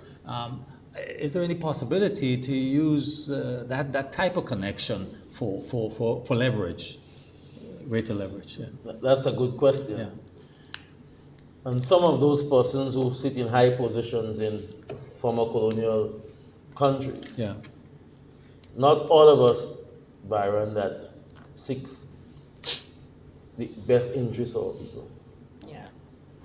Put it mildly. Yeah. You know, but we have a CRC meeting tomorrow, and one of the issues is how we are, for instance, though, on the 9th of September, we will have our second CARICOM heads and AU heads meeting, CARICOM Africa AU Summit, and reparation is on the agenda. So that we are establishing the Caribbean, we are not alone, establish some support with our the African countries. India is also extremely supportive, as you will appreciate. The Indians were exploited through the period of indentureship here in the Caribbean as well, so it is in their interest. So that bit by bit we are making it a global struggle, a global fight, not just within the Caribbean, but Africa. And how do you get grassroots buy-in to this? When I say grassroots, by what we are doing now, people. by having these discussions, by educating. We are, for instance, in Grenada, we are looking to do school programs. Yeah. Okay. We are asking. We have already spoken to the Minister of Education to get history as a compulsory subject in primary and secondary school, as it used to be when I was growing up. Yeah. That's extremely important. We also will be doing our second GNRC lecture on May 26th. Laura Travanelia from the BBC, she was here. Her ancestors had owned slaves in Grenada, and at the time they had received £3,000. Now the interesting thing about it, is that when on the abolition of slavery, the slave owners received compensation from the British government for loss of property. That's correct. That's correct. Not a slave. But the enslaved people, nothing. They never got paid. They never got anything. I saw those numbers sometimes. So her family got about $3,000. Yeah. That works out today, today's currency be around $3 million. Yeah. Right? So she's going to come. She's going to be part of us on the 26th of May to have a forum and so on and so forth. So there are families, there are institutions like Harvard, University of Glasgow and so on that are making their contribution in terms of reparative justice, making scholarships available and training. So there are things happening. For all we say about the Black Lives Matter, to show you how, being aware and doing protests the right way, how those things really impact and work. Because for all we say about them, the Bank of England commissioned the research in the wake of all this thing with the Black Lives Matter. And in doing so, the researchers found that they had this own plantation in Grenada and so on. Black Lives Matter and the death of George Floyd has been a watershed moment in the struggle for Black people worldwide. Justice, That has led to all of the race issues, the footballers kneeling, the Kaepernick issue. Also too, that would have spurred on to the removal of the Lord Nelson in Barbados, and then Barbados moved quickly on to republicanism. The George Floyd movement in the U.S. is a seminal movement for the struggle against racism and so on. My question. I have a question for Ambassador Gill. Sorry, Byron. No, please. Ambassador, recently Sir Ronald Saunders out of Antigua wrote an article on reparations and the consideration for the Reparations Committee and the CARICOM 10-point plan. And he was indicating in that article that there are certain I think it's UN declarations that countries like Grenada have not signed on to dealing with equality and justice and the issue of, racism and so on. And he is saying that countries like ours who have not signed on, you don't see how we could forcefully argue for reparations and what reparations represent if we are, as a country itself, is not willing to recognize these sort of treaties that are there that deals with injustice to people from a racial point of view and from point of view of financial inequities. What is your thoughts on that? I'm an avid reader of Saunders' articles. In fact, I think he writes some very enlightening pieces. And I would admit as well too that not just on the issue of racial injustice and so on, that we at our Caribbean governments can be found wanting in terms of signing international instruments. We are also very tardy in signing instruments relating to the IMO, for instance, International Maritime Organization instruments. And I believe in some measure, I'm not making excuses, that our Ministry of Foreign Affairs sometimes is not properly staffed with the relevant competent persons in different areas to get these things going. So yes, I believe that is an issue, but I disagree with him with regards to whether or not we have to sign some United Nations declaration to ask for reparation. Right. Yeah. The issue is that slavery and the Atlantic slave trade is a historical fact. Yeah.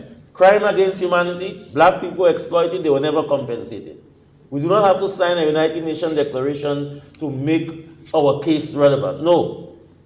The Jews did not have to sign any declaration in the United Nations or elsewhere for the Germans to pay reparations. So we must be absolutely clear on that. I believe that if we sign these declarations and these United Nations policy documents, charters and so, it aids to our struggle and our fight. And we must do it because it is in our interest to do so. But I believe that we need to ensure that our Ministry of Foreign Affairs have the relevant persons, qualified persons, properly staffed and so on, to bring to the attention sometimes to the prime ministers and to the ministers and so on. There are a lot of things happening at the UN and the OAS and so on that you may find, because the ministers and the prime minister, they cannot, and I'm not defending any one of them, but practically, they may not be aware of every issue in every international organization at every time. Naturally. So that you need to ensure that we put the structures though, so that those things can be kicked upstairs and that they can be brought to the attention of the relevant ministers. I have a final question for him because I think it's important, brother. 2 seconds, Stan, so we have to get to Carnival. We have 15 minutes left. Question, or you raised the question of what's happening in Barbados in terms of being not just independent states, but moving from the monarchy. Isn't it a bit of a contradiction for us, which is the monarchy is certainly a legacy of slavery and colonialism, and yet we're in it. It's Her Majesty's prison. Isn't this as important a matter for us to address with some urgency? Of course. And that is why the GNRC has proposed to the government in Grenada, and they have accepted, that come our 50th independence anniversary, we want to rename at least 50 what we refer to as a monumental landscape in Grenada. And not just Her Majesty's prison, the Royal Grenada Police Force. And all these streets, Grenville Street, this street, and so on, they were former governors. But also the legal aspect of it, Ambassador. The legal aspect of it. In terms of to be to remove ourselves from the monarchy. Well, that will take an entire round table discussion. Fine, good. We move on. We'll have That's you back on that. Fine. We move on. But just to say that Grenada, we've had 2 referendums. Yes. Within the last couple of years. And we voted no. That's true. Only when Barbados moved Republic and so on, then we realized our folly. Because, for instance, removing the Privy Council as our final appellate court would have been one step further to republicanism That's and correct. to further deepen our independence. Absolutely. By going to the court, the Caribbean Court of Justice as our final. So we have work to do. So we have work to do. Yeah, fine. You know, so there are a lot of things, you know, we can't just look Yeah. at the Republic like True. that.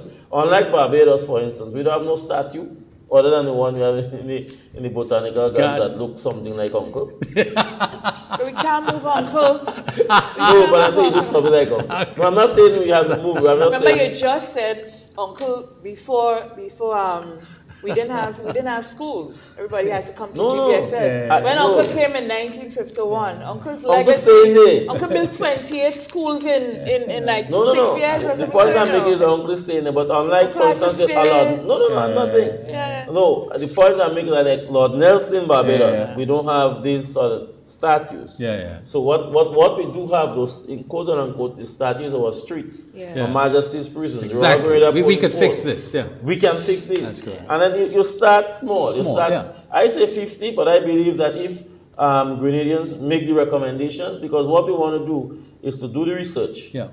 Understand who these persons are. Yeah. And then you spoke earlier on about Sister Judy Williams. Yeah. You Yeah. spoke earlier on about Mr. Mathlin. Mr. Matlin. Yeah. Mr. Matlin, during the I read a little history there.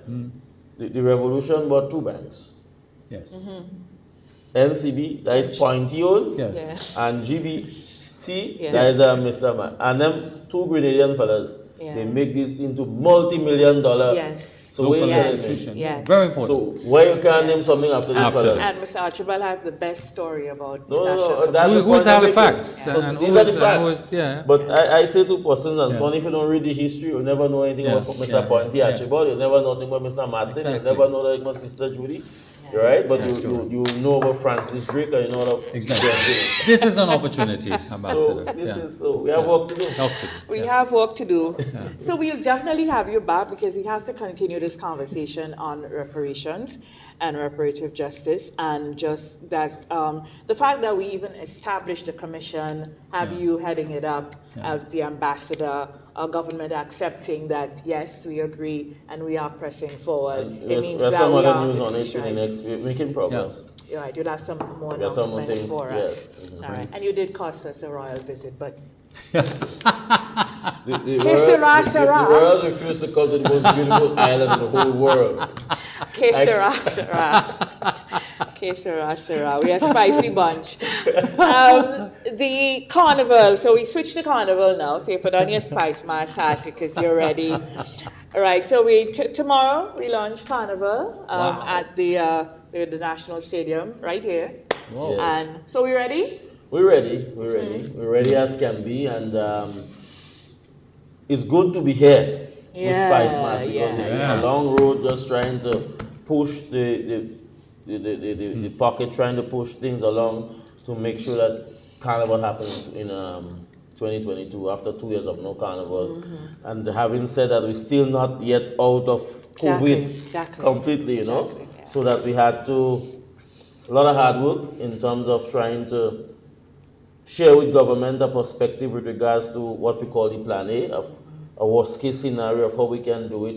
We're minimizing the risk because really and truly there is no foolproof of what we're doing. So to get to minimizing the risk under plan A, and then if things has improved as it has, then we can open up a little bit more and we can have Carnival as close as it is possible to what we knew pre-COVID-19. Right. So it's a really good feeling to be here, and I believe that there's an excitement, there's a buzz.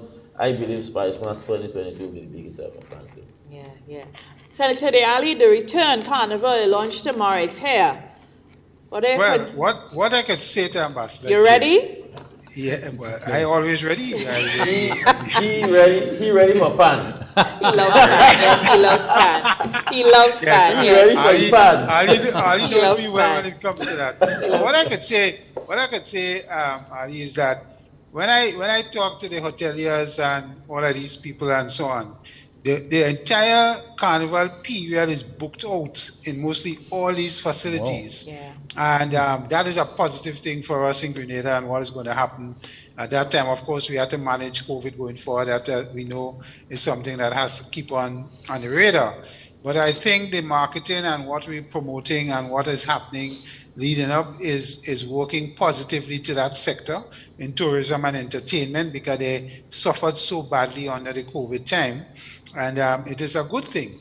And I mean, psychologically and otherwise for people, it's good to release some tension in the festive way that we do around Carnival time. So I think that is a good aspect of it. I must say to Byron and the rest of the team that I'm planning to play short knee, so you better watch out. Oh, that's short knee. You're gonna have a good time. Yes, yes, yes. Hope you have Freight powder, you know. Yeah, but yeah, because you can't play short knee and Freight powder. Yeah, I come in and look for people there, so careful.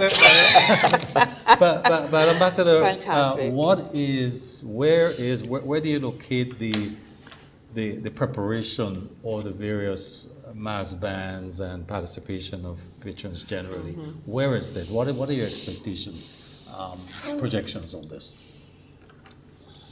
As I've said to persons that it's been a while since we just discussing and speaking about Carnival in April, in March, short time, February. short time, yeah. I think they are there. I had a meeting with the Mass Band Association this evening before coming here, and I know that they're working hard to get things going. The bands that are not members per se of the Mass Band Association, their advertisements are all over Facebook. They're ready with their costumes and so on. Yeah. And it's difficult for them, not just because of COVID, but also the Ukraine issue, because generally they would source materials from China. Now, because of the Ukraine war or conflict, their shipping taking more time. It's more expensive to ship. So logistically, that has that is proven to be a little bit of an issue. So Trinidad, a lot of persons are going to Trinidad and so on. But we have this logistic issue because of the Ukraine war in terms of cost and shipping and so on. But I believe that we are working around it. Well, with regards to the artists for the soca men, the calypsonians, they're ready to go. The steel bandsmen are ready to go. We would have loved to have some more resources, but I think coming out of COVID too, you cannot even pump the government to get more money, because I think the government has done exceedingly well during the COVID period to even pay salaries on time. So we have to be aware of all these realities, basically. And let's just accept Carnival this year as a social good. Yeah, and that's why I wanted to go, because I get a sense of social good. That young people in particular, people want to get out, they want to participate, they want to. So we may not see. I sense we may not see all this costume, but people want to get out. People want to party. People want to live life, celebrate. Celebrate. And that's what it is. And that's going to be big. I know. The theme of Carnival is a celebration of life. Basically, we're glad to be here. Of course, that's the point. But I think we're going to have big costume bands. Yes, we will. I think we'll have a lot of really good music and steel bands. We're going to have real culture. Good. You know, but as well, it's an opportunity for people to relax and free up and we have to have the display, because really and truly, again, and these things always happen to Grenada because we're special in a good way, is that we're the first real carnival coming out of the pandemic, and that's why so many people are coming here in droves. And you see, we had the issue with Air Canada and all of that, but the Grenada Tourism Authority and the Airlift Committee, they worked really hard with Caribbean Airlines. So now they put on these flights and already chock-a-block full. You know, so I'm not surprised with what Senator Diali is reporting. I think we'll have more flights coming in from New York, Miami and London, you know. I think so as Senator said, the economic spin-off from definitely. Well, I have engaged the GTA is on top of the UCLA homestay programs as well. It's an excellent opportunity for persons to for groups and so do the Airbnb and their homestay and their rooms and so on, because there will be a lot of people here for Spicemas. Yeah, they're trying to sing the rock. Well, they could never. We're happy to have them.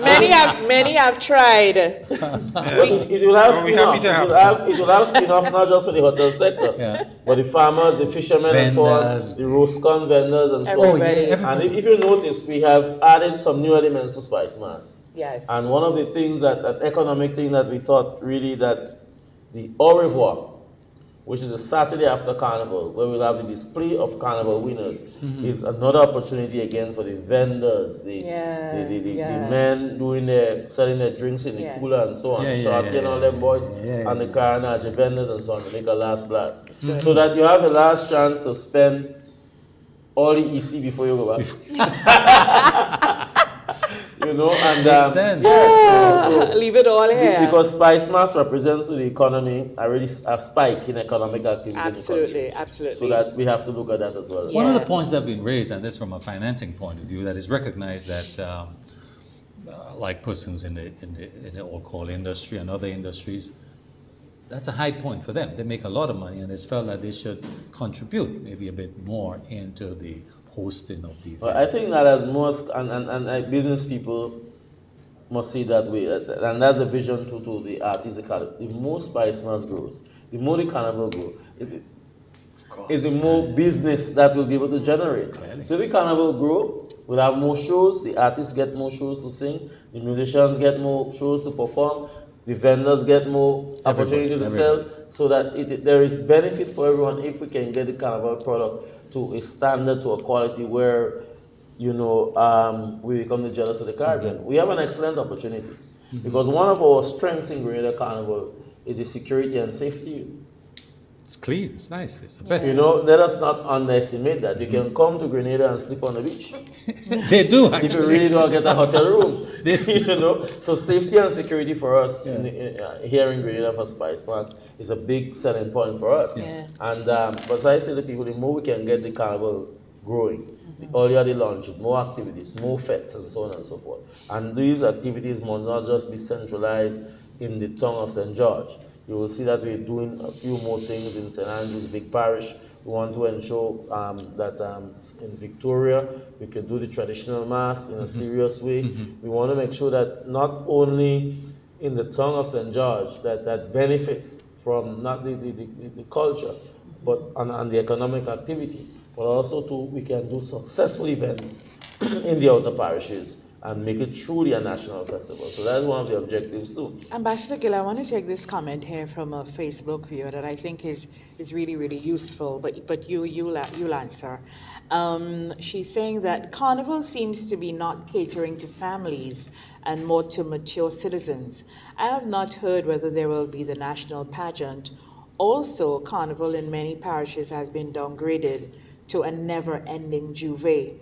The Mardi Gras is slowly or quickly dying out, and the focus seems to be on these street activities. Carnival should be an all-inclusive activity, and the people who travel to Grenada should not feel cheated. Yeah, and that's coming from a lovely lady from your kingdom. Now that's a fair observation. Yes. And that is why you would not get everything this year, I must say, because of the short time that we've had. But we are working with from next year properly. We want to work to develop the parish carnivals. But not even there is that. an island that you know that. Me? Yes, well, very well. That parish carnival is a big thing. Yes. We want to get to the stage where all parish carnivals are big. As thing. big as In the lead up to the major carnivals. So that we do have the parish carnivals, little Soca Monarch, little Calypso Monarch, little Queen shows and so on.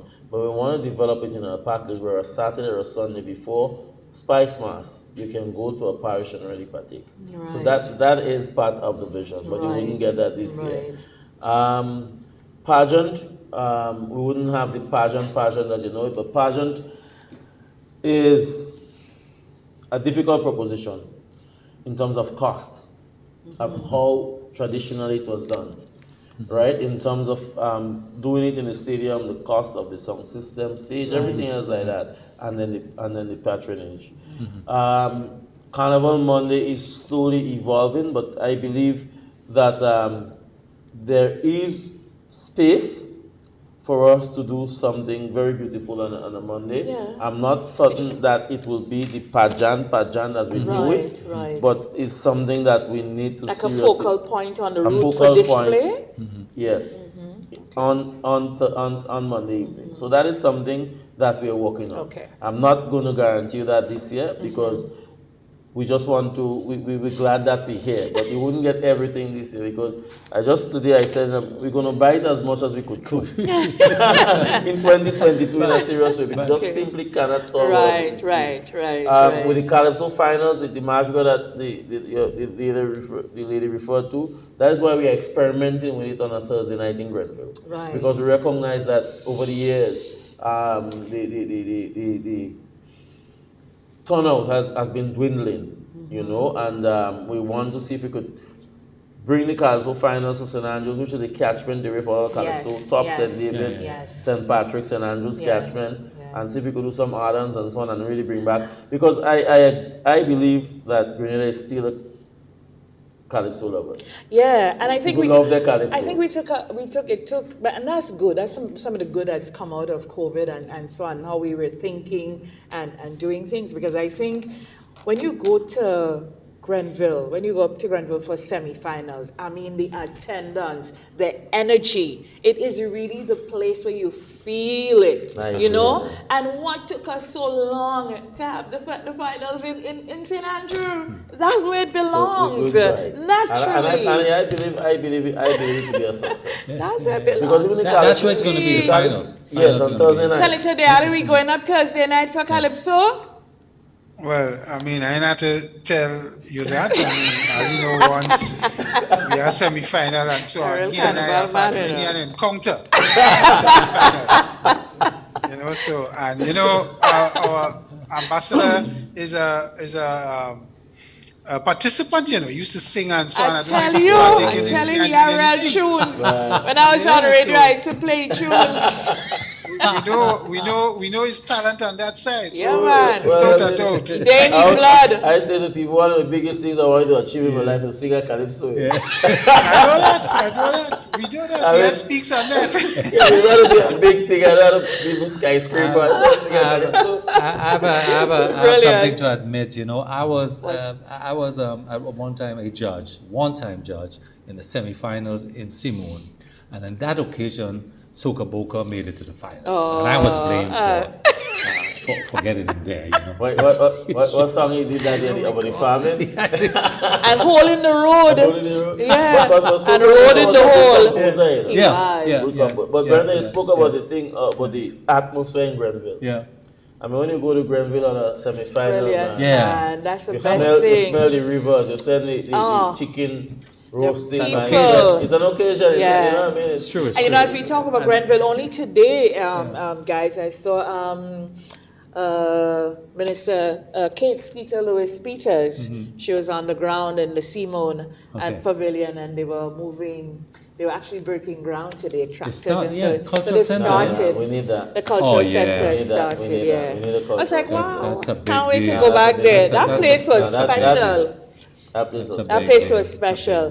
It's one of the things that Ambassador Gill, I think, because of its cultural significance and everything in that area of the island as well, something that would work really well there too, be something like a cultural museum. Yeah, in the whole pavilion area. Yeah. I don't know if it's part of the design.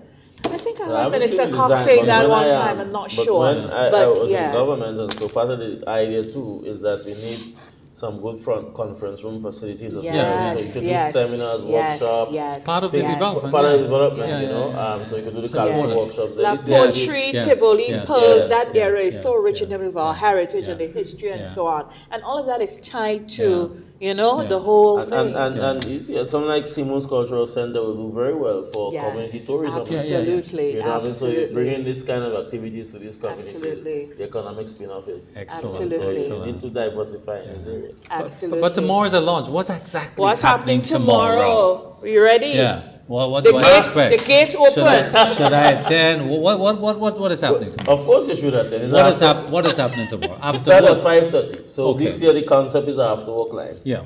We not yet. Well, traditionally for the last couple of years we'd have the parade of the fancy mass from the bus terminal going up. We're not going to have that this year because the mass bands obviously are not.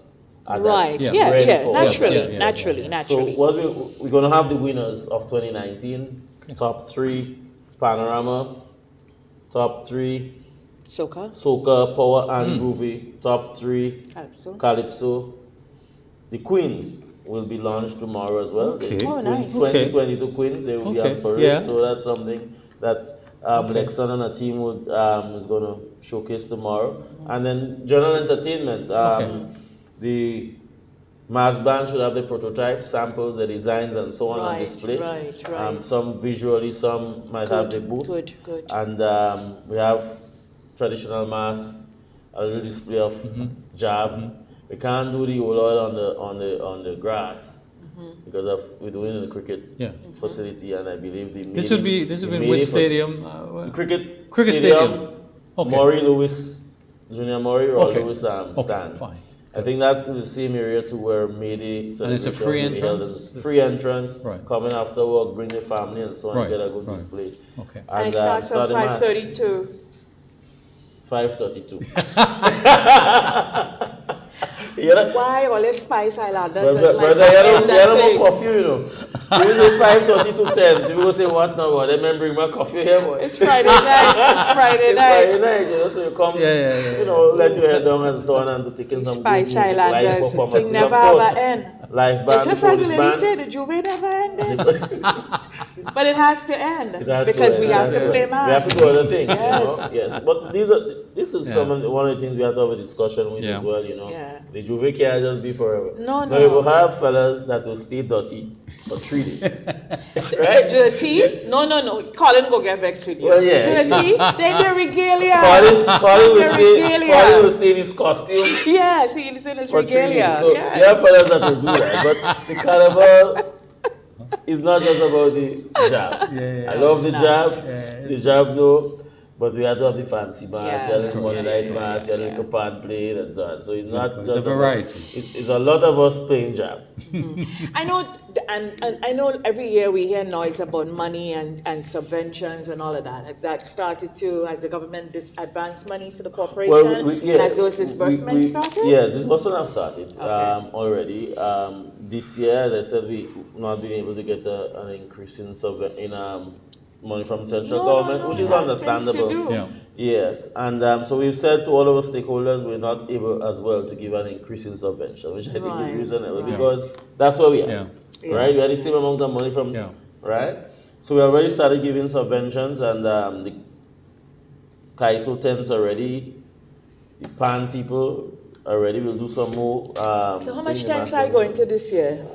5 tents. Oh, nice! tents, Really? One in Karakou. Really? Yes. Wow. So what we're trying to do is Sell it to the alley. streamline the tents, Where me? right? Make it get the tents more Sell it to the organized. alley. 5 tents. Yes, Brenda. How I are hear you? you. I hear you, and I know why you want to go to those tents, eh? I love Calypso tents. No, okay. Yes, me too. I grew up in But Calypso Calypso tents, the only tents. thing is that you look at humor, you look at low talk and so on and so forth. Yes. So the Yes, Calypso, 5 Calypso Byron, I tents. won't tell you what she does do in tent. I won't tell you. Lord. When I go to tents, I heckle the Calypso. Yeah. Yeah, you have to keep your nerve. Yeah. You have to careful to boss. You know what I mean? But this year we're trying to get the tents to do more shows. Really Okay. For great. years, you just Yes, only because judging typically, night. right, No. typically we just see them We on want judging night. So Yeah. I'm 3-4 shows, God's Great, willing, before great. it ends.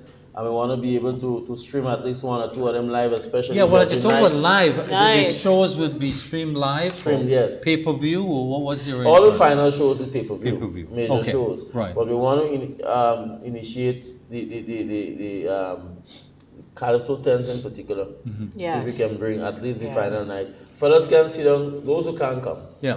Can stay in the living room in New York, cook a pot of oil down if you so Exactly, wish, yeah. and take in Take the it, Calypso sure. tent. Well, even here, With even at big home nose. too, because remember, we still have, there are those among us who have no interest in going into crowds as yet. But not just So that. seeing not them just in that. cyberspace the would be Calypso good. tents is usually would be like the cinema in Grenada, so everybody Yeah. can go. Yeah. Right. So you could have a yeah. line, Yeah. stream your Calypso Yes, tents and yes, so. So we want yes. to bring the Calypso tent to the people. To the people. It's a You good know, idea. We're hoping too that we can even do, we have discussions with the PAN Association, bring back the pan yard lines.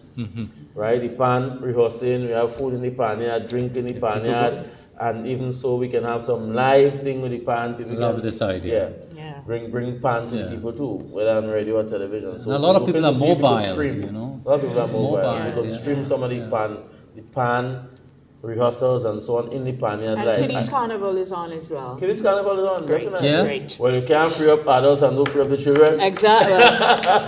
And this year we want to Yeah. make the Kiddies Carnival fun. Let the Yeah. kids, Yes. enjoy Somebody one of the themselves. best events of the carnival. yeah. Yeah. Not just that, the Kiddies So- Carnival is bringing a good little money too. I meant best in every way. No, but we want to ensure that the kids have fun. They Yeah. deserve to have fun after Fun, 2 yeah. years of lockdown. Yeah. Yeah. You know, so the junior calypso is back, the junior pan is back, and so on. So Great. Kiddies So, Carnival. so Brent, I have a question for Senator Diali. Shoot. Senator Diali, can you hear me? I'm hearing you perfectly, So, Byron. so are you keeping your prediction that you think that the election will be before Oh, Carnival? Jesus. Yes, I am still predicted. I ain't losing my bet just so. What's wrong with you? Okay. Fine. We have a bet. We have a bet, Ali, Byron, and myself. I can't tell only what the bet is, but what we gonna get, whoever win or lose. But certainly, yes, Byron. You're I sticking am to- of the view. Our Prime Minister said quite clearly in the last thing they had in Sauters, where that is one sleep at night and he could ask the Governor General to dissolve Parliament. So, But you hear what he Well, the said. Constitution allows you to do that. He said more than that, you know. once Parliament get dissolved, it's 90 days. Anytime within that 90 days, you could call. So, still within the prediction, Byron. Okay. But he said more than that, Senator Diali. Yeah. He said that the bell leaves his pocket. And it Yes. reached down by his leg. And it's scratching. The thing about it is, now I have a feeling the bell getting rusty in his back pocket. And it started to scratch his leg. Prime Minister, go get tetanus. Call the thing. We have a couple more launches, those on the western side and those in the St. George area, and I suspect it will happen on one of those platforms. I have Yeah. a feeling that Yeah. I feel Moss sing a song, Feel the Bacchanal Breeze. Carnival coming and the election Carnival number 2 or 3 coming. We had cricket, we had intercall, elections, and then the real thing. And election campaign was a lot of shows. Yeah. So if you come before Carnival, is that a problem? Listen, let's just Right say, build up, Ali. Calypsonia's making Yes. a little money Yeah, all the too, fellas on the stage. let's just say it's a Good lot for of the economy. entertainment. Yeah. Why not?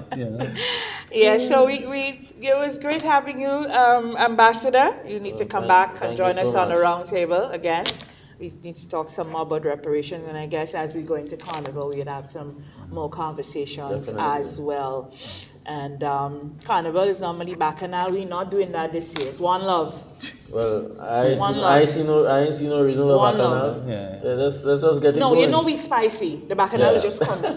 Yeah. There's no good reason for quarrel. We're just happy to be alive. Let's celebrate Have life. fun. Yeah, Have yeah, fun, a have celebration of life. I Very like good, that. yes. We lost so many people, Yeah. and so many things, and all of that, and it truly is. I mean, when you listen to some stories of persons who had COVID and really thought they wouldn't make it. Correct. Then it hits home.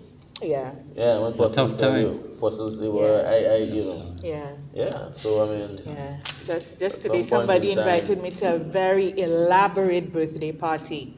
Yeah. And, I was like, oh, thanks for the invitation. And then, they went on to explain what they're doing. And she's like, you're not going to ask me why I'm having a birthday party? I'm like, no, why would I?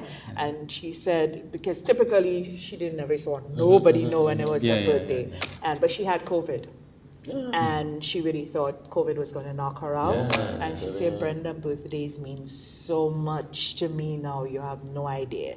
So I'm celebrating my friends and I'm celebrating myself. And I said, yeah, you have to. You have to. People tell you, recount you the stories they went through this COVID. Yeah. It's a tough time. You have to, yeah. But here we are. And we have to be thankful to those of us who made it here. Yeah. And we have to try and keep as safe as we can and responsible as we can as we go through this period.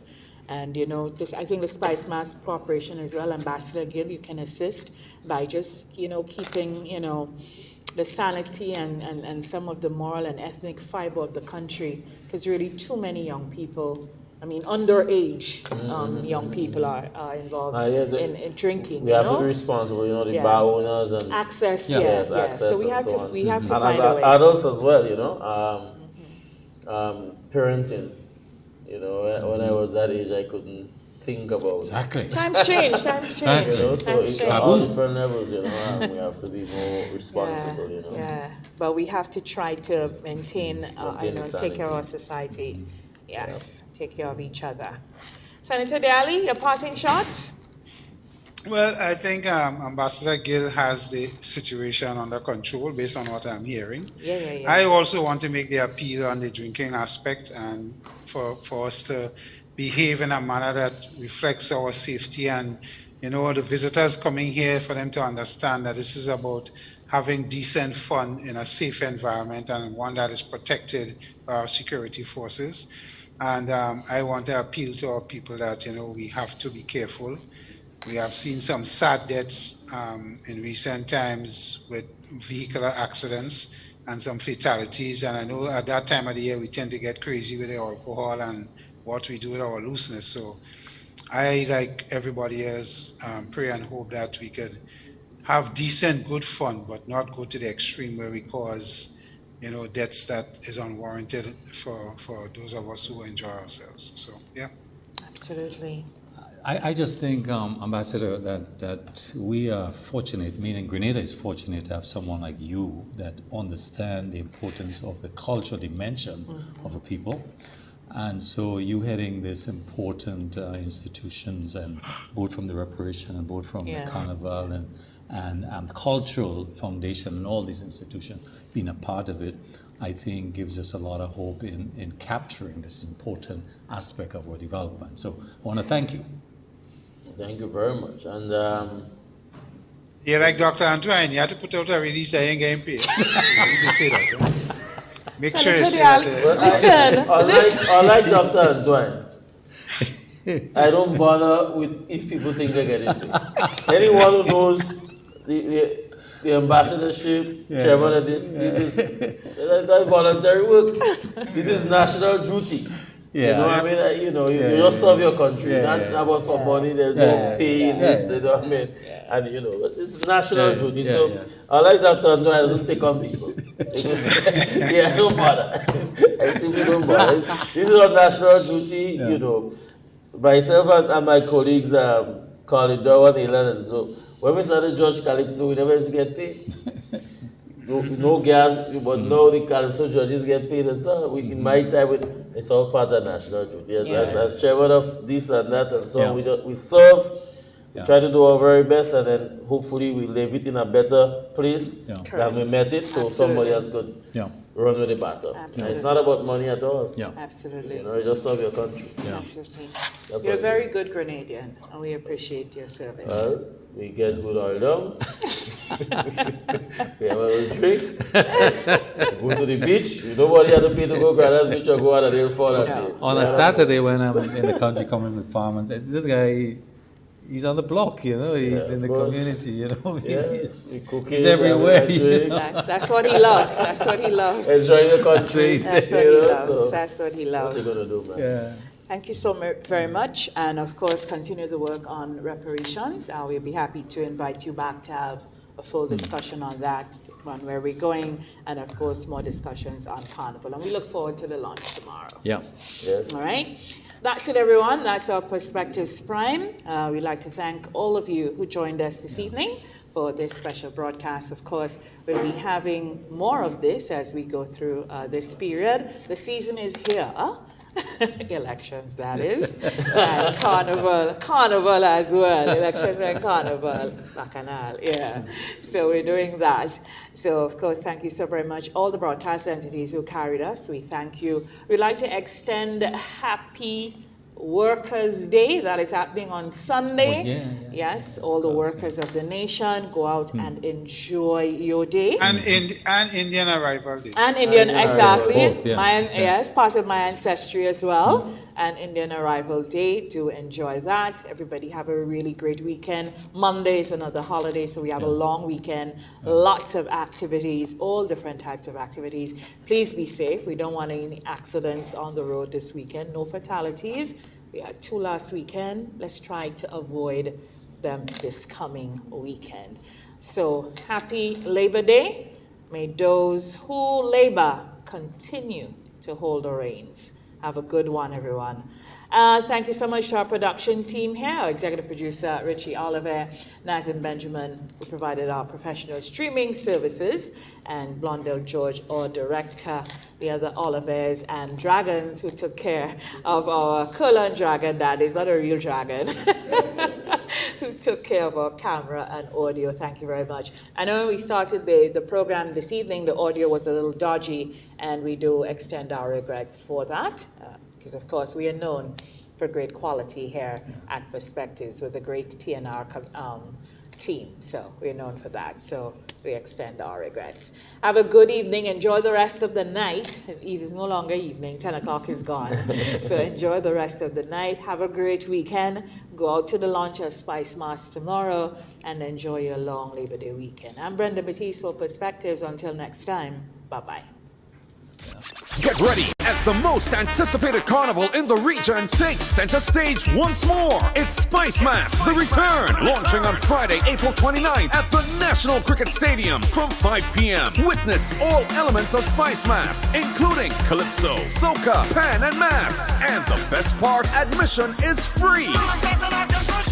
Come make the line after work and see us at our best at the National Cricket Stadium on Friday, April 29th for the launch. It's Spicemas, The Return, a celebration of life.